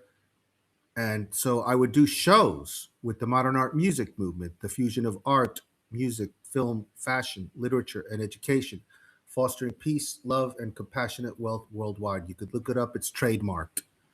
And I'm also a filmmaker. I directed the award winning film Crackhead Jesus the Movie, which is also trademarked. You could look that up. So I was trying to get Leonardo DiCaprio to be in the movie. So I would go to famous nightclubs. I met P. Diddy also, because in South Beach, as an actor, as an artist, I would be allowed into all these clubs. And so I would be hobnobbing with these people. So I asked Leonardo DiCaprio, with my manager that was there, if he would be willing to be part of Crackhead Jesus the movie. And so he has all my information and everything. And when I met him, he was actually didn't even look like Leonardo because he had a full beard. He looked all he looked like a homeless guy actually, but he was super nice to me. And of course, he was surrounded by all these women because it doesn't matter if Leonardo DiCaprio looks like a bum on the street. Women just want to be around fame, which is incredible. So yeah, it was a nightclub called the Wall, and then there was another nightclub that was like I think it was Live, LIV, and that's where I met P Diddy. And it was funny because there's a photo of me, and I'm holding up because P Diddy was DJing at this club. So I got right up there, right next to him, and I give him a "Crackhead Jesus is Coming" sticker because I wasn't allowed to. I was trying to do TV commercials to market Crackhead Jesus, the movie. They said, "Oh, you can't do that. That's too controversial." So I said, "Okay, well, what can I do?" They said, they couldn't think of anything. So I said, "Can I do like radio commercials? Can I sponsor the traffic and the weather? This traffic report sponsored by Crackhead Jesus," and then lead people to the website crackheadjesus.com. And they said, "Well, yeah, you can do that." So it's hilarious because I did this during Rush Limbaugh and all these other conservative Republican shows, talk shows, and people would be sitting in traffic and they would be getting their traffic reports and weather reports from Crackhead Jesus, which was great. So then I figured, okay, let me do billboards. And I would put billboards up along the side of the road while people were stuck in traffic. It would just say, "Crackhead Jesus is coming." And he doesn't pull out. So the executives at a place called, what was it called? I forgot the name of the company, but it was a perverted name. And they said, "You can't do that. That's offensive." And I said, "Yeah, but the name of your company is," and I forgot what the name of the company was. It's an offensive name, and it's a big marketing company. Anyway, I got it done. Oh, what they said was, what I ended up doing was a marketing campaign during spring break and during Easter, and it was all over the cabs. And it said, "Crackhead Jesus coming," and he doesn't pull out. And then it had the website. So people, when they would travel into Florida for spring break from all over the world, they would see the cabs with that and they would take photos of it. So they said it was one of the most successful marketing campaigns. If the internet and all these websites were around back when I did this, it would have been viral, but people didn't really have the cell phone capacity that they have now, where they have TikTok and all this stuff. I'm trying to remember the name of the marketing company because it was so funny when the guy told me that the it was too vulgar. I said, "Yeah, but the name of your company is this something like Oh my I'll gosh. remember it during the show, Yeah. and then I'll let you guys know. But it was so funny to see all the executives' faces because I'm in Mhm. this meeting, and they're all trying to convince me, and I just said that. I said, "Yeah, but look at the name of your company," and then they were like, "Yeah, you got a point." Oh my gosh. So yeah, Well, and we then I forgot where I was going with that story, but basically what happens is if you're an artist, you end up mingling with these people. They invite you to their home sometimes. Like when I lived in Beverly Hills, I met Andrew Dice Clay, I met Bill Maher, and they were like, "Hey man, come back to the house and you can we can hang out together." Sometimes I would go, but yeah, a lot of these people, they're weird, man. That's all I can say. And so I always trust my instinct, and I usually leave. When things start getting too weird, I'm like, you know what? I'm out of here. that'll take you far in life, of course. That instinct. Question here from Pio Trust Oh, Band. Oh I yeah. remember the name Cox Communications. I don't know if you guys know of. There's COX Cox. Yes, I know Cox. Yeah. So the guy's like, he's like, crackhead, Jesus is coming, and he doesn't pull out. We can't do that. That's vulgar. I said, what are you talking about? Your company's name is Cox. The guy was like, yeah, you're right. That's how you get him, man. You know, Hmm. I mean, Cox, give me a Yeah. break. Who didn't think of, hey, man, maybe we shouldn't name it Cox? You know, I'll never forget that, man. I'll You guess. should have seen their faces. They were like, I'm sitting there, I'm holding up this campaign. I'm like, listen, crackhead Jesus is coming, and he doesn't pull out. They're like, yeah, but that's. I said, no. What it means is he doesn't quit. He's not a quitter. Yeah. They thought of it as like the sexual thing. He doesn't pull out. Of course, it's a double entendre. But don't tell me that that's offensive if your company's name is Cox. You know, Hmm. that's all. Well, yeah, yeah. We could spend hours covering a lot of these different topics here. Let me. I'll do one more question here, and I don't know why my energy is. I got to go walk around. Or maybe it's. I mean, it's pretty cool in my room right now. It's. I mean, it's a 96 outside, but it's cool. Anyhow, it's. Okay. So, question is: does Victor know Harry Vox, and what is his opinion about him? Harry Vox. That name Yeah. sounds familiar. Uh, I can't remember who he is now. I know the name Harry Vox. I Who don't who know. is that? Do you know? I have no clue who that is. Yeah, I don't know.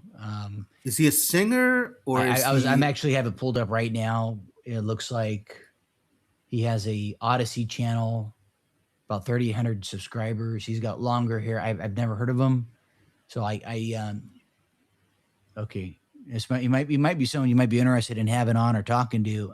Is he the guy who he goes on and he definitely I think he names the Jew.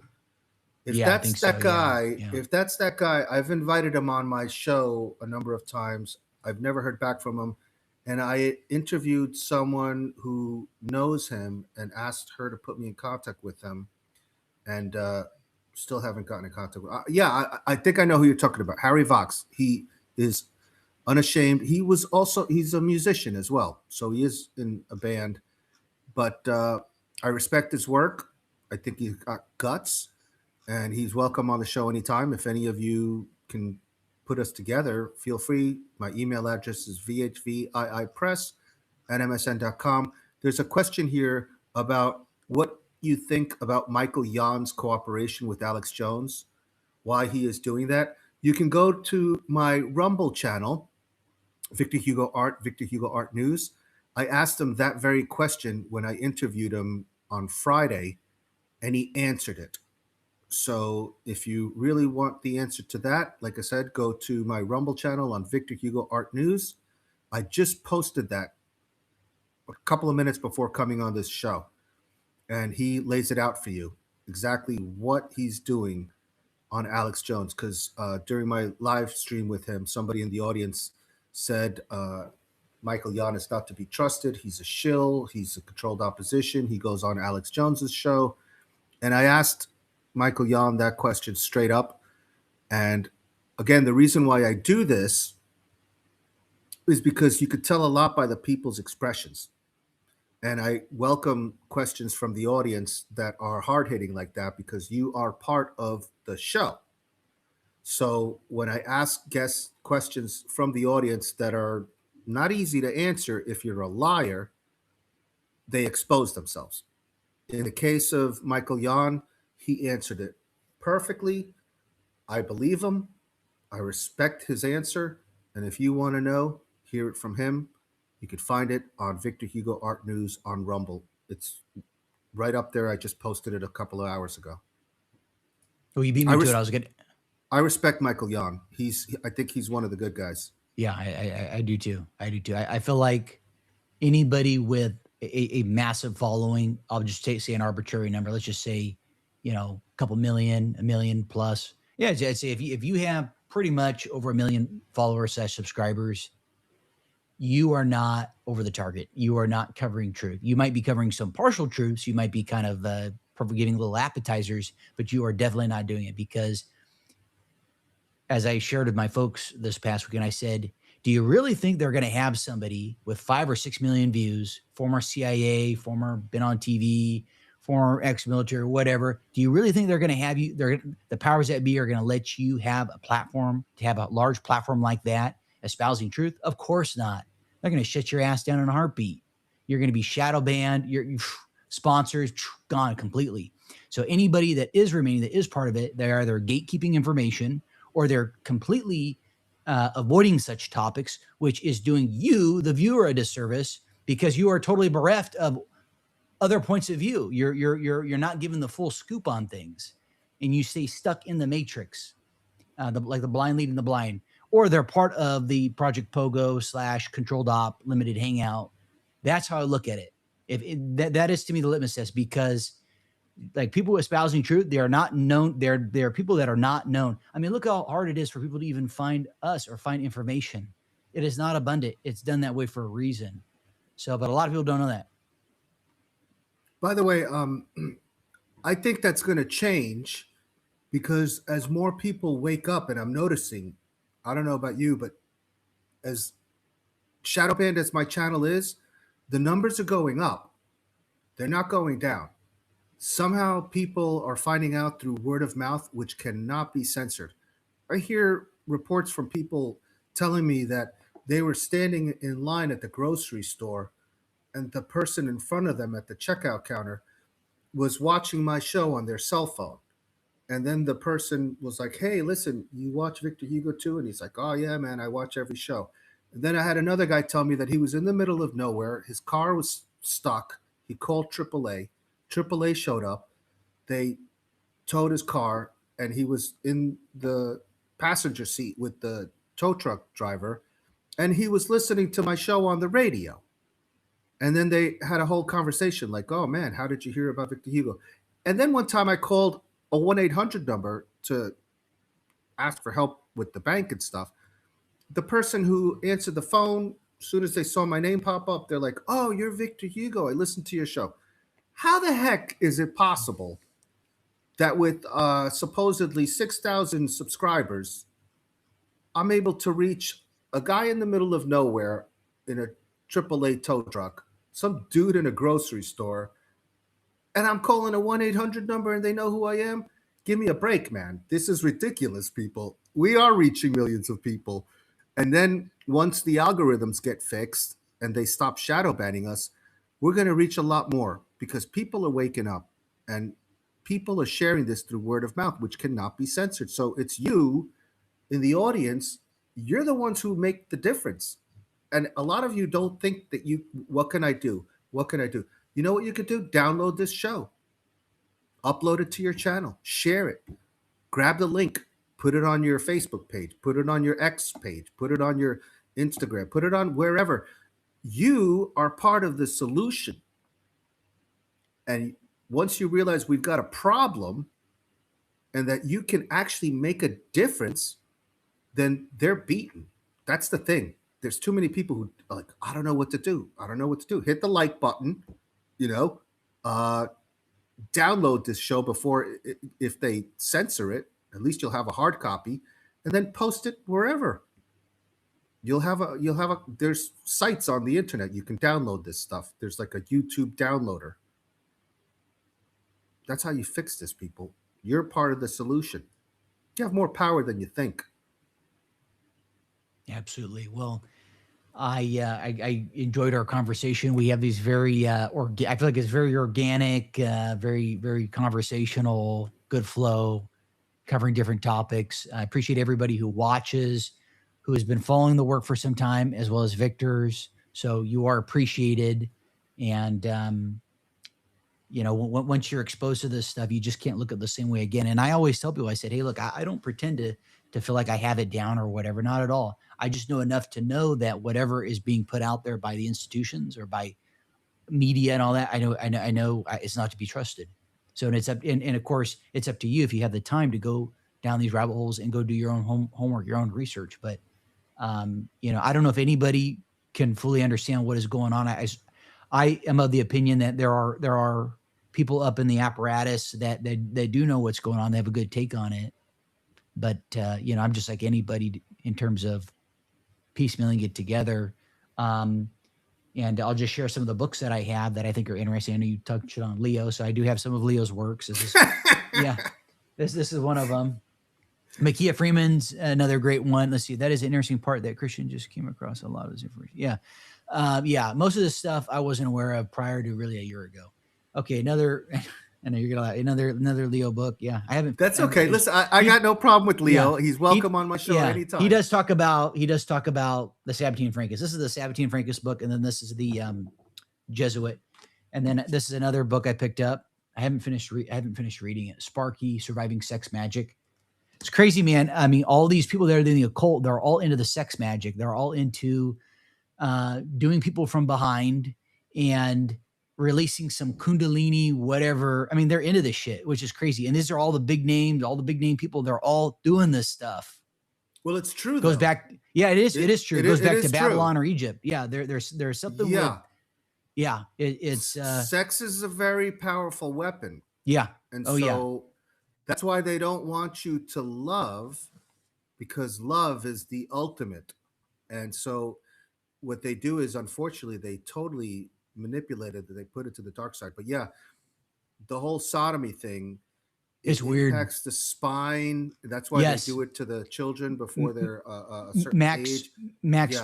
Was it Max Spires or Spear? I think it's Max Spires. He was talking about before he was killed how when someone is being anally penetrated, there's something with I don't know all this, the Kundalini or whatever, it does something, and that will obviously F up your mind, right? If you're having if you're a kid and you're having grown ass people do that to you, and you're in such pain, dissociative identity disorder, you split, the psyche splits, and then you go to a different place while the act is still going on, and apparently something is feeding off the loosh, they say, the energy. I don't know. I haven't seen it.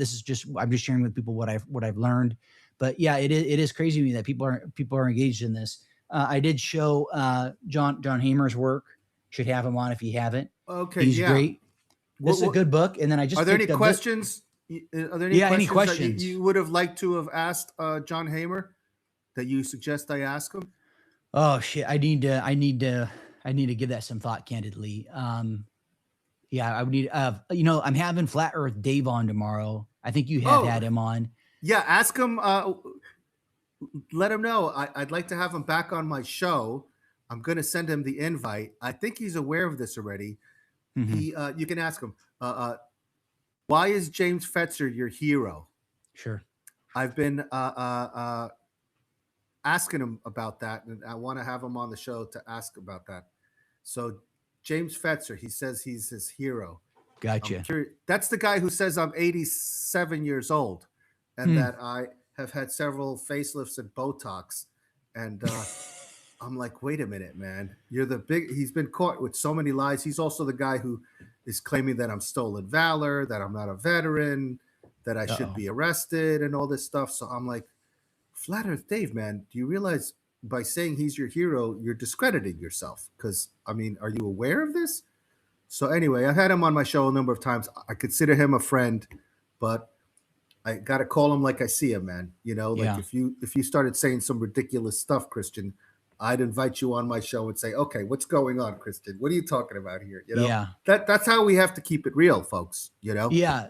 So I'm bringing him on because I've had people mention the flat Earth topic, and I don't know a whole lot about it, but I'd like to hear what is the argument for it. Does it have any legs to stand on? And then people talk about the Earth being hollow. So I'll hear people. I'll entertain these different ideas. The other book I picked up is by Fergus O'Connor Greenwood. I reached out to him the second time. I had not heard anything, but I picked it up his book to take a look at it. Another one is by Jason Christoph. This is by Paul Check, but Jason Christoph recommended it. Book is called How to Eat, Move, and Be Healthy. And I think Jason Christoph has some really great work. We're going to have him and Michael Yon on the same time. And then what are some other books? And then this is a really great book. I'll just always recommend. I keep it next to me quite a bit. Is it has kind of a cheesy title, but I think it's befitting. It's called The Power of Your Subconscious Mind. This book was written in the 1960s. I think it was published in 63. And it was published by an Irishman, actually, who came over here to the U.S. and settled, I believe, in Southern California.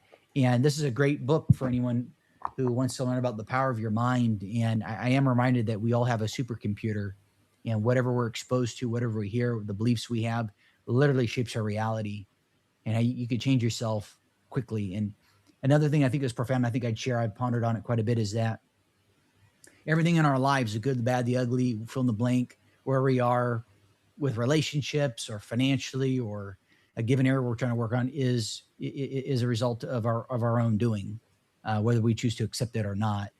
We invite things into our life, and then sometimes people don't know how to handle such things that have been invited to their life of their own doing. But that is the truth, and I think that I think people don't change until there is pain introduced to the system, and I think sometimes being in the comfort zone can be the worst thing that can happen to people, is because people get comfortable. So, but this ties it on. I'm working on all that stuff. So yeah, that's the main.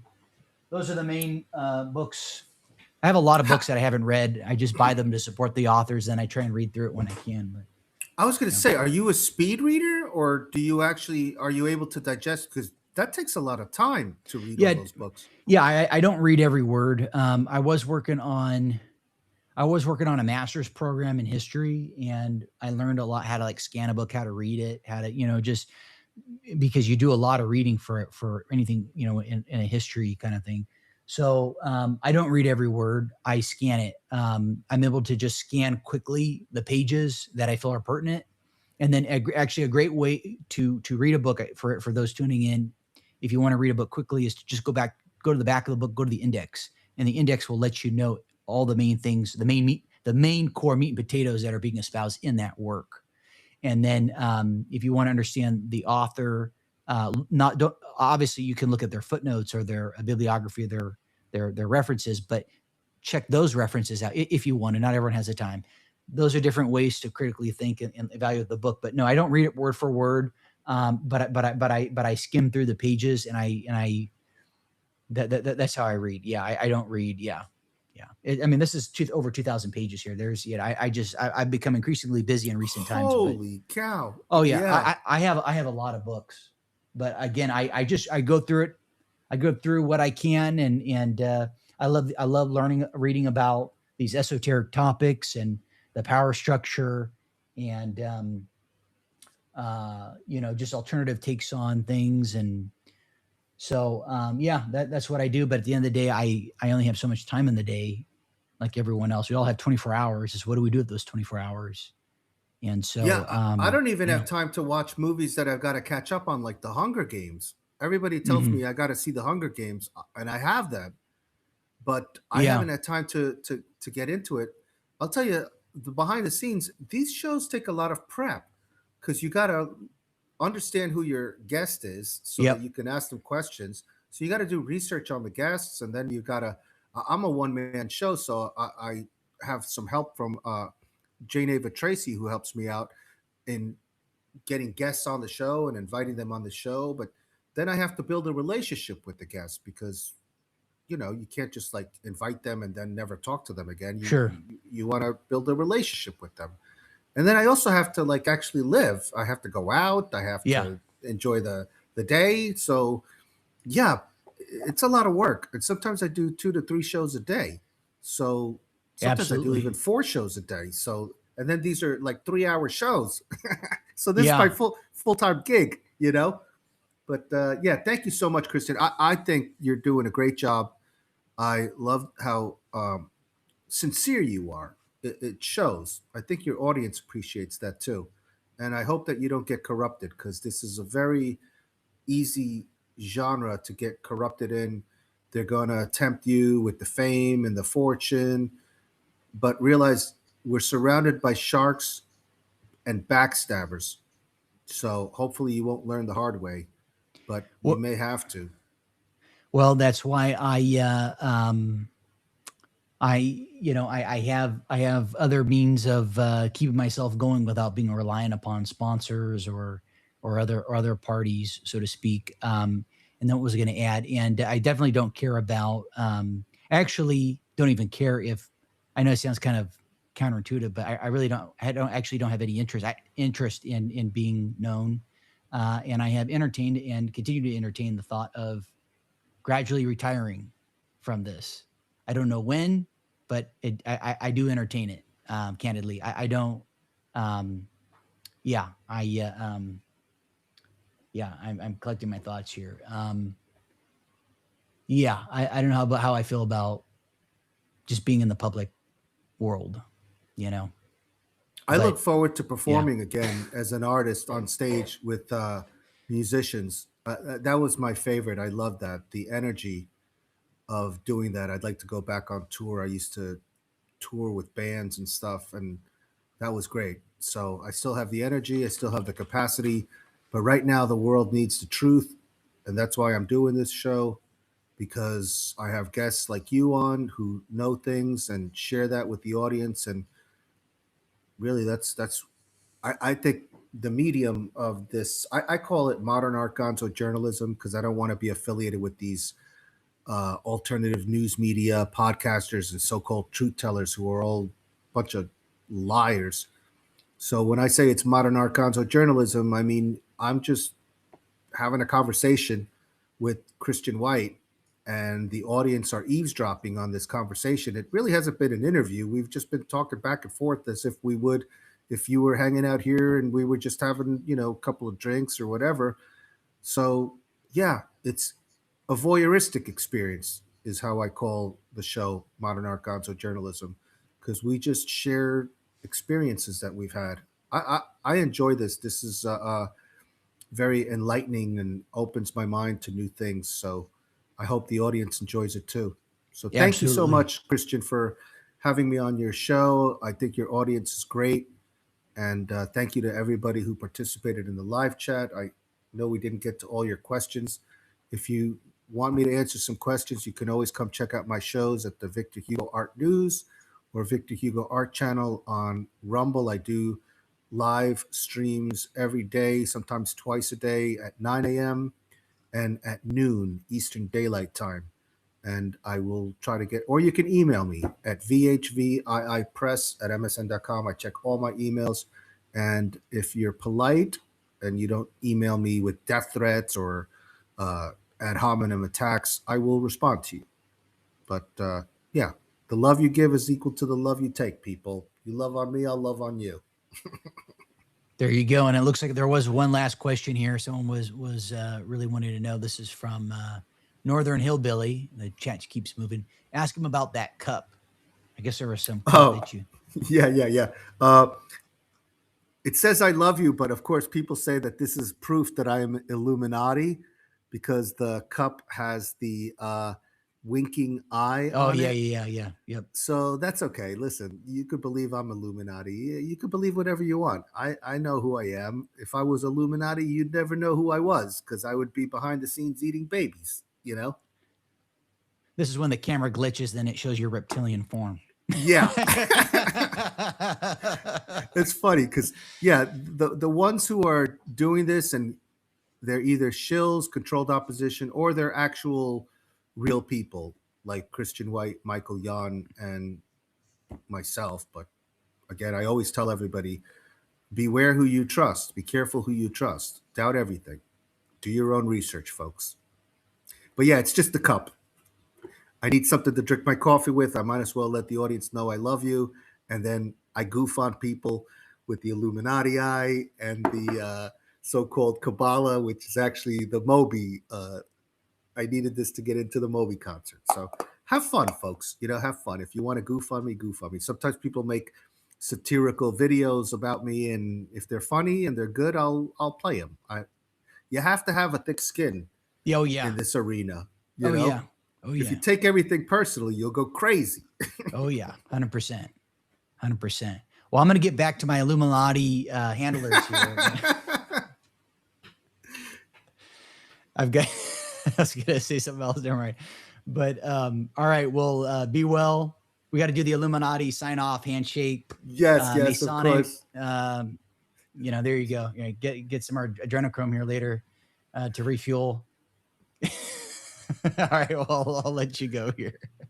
Hey, everyone. Thank you for everyone tuning in. Really, really appreciate you guys watching the show, guys and gals. And be well.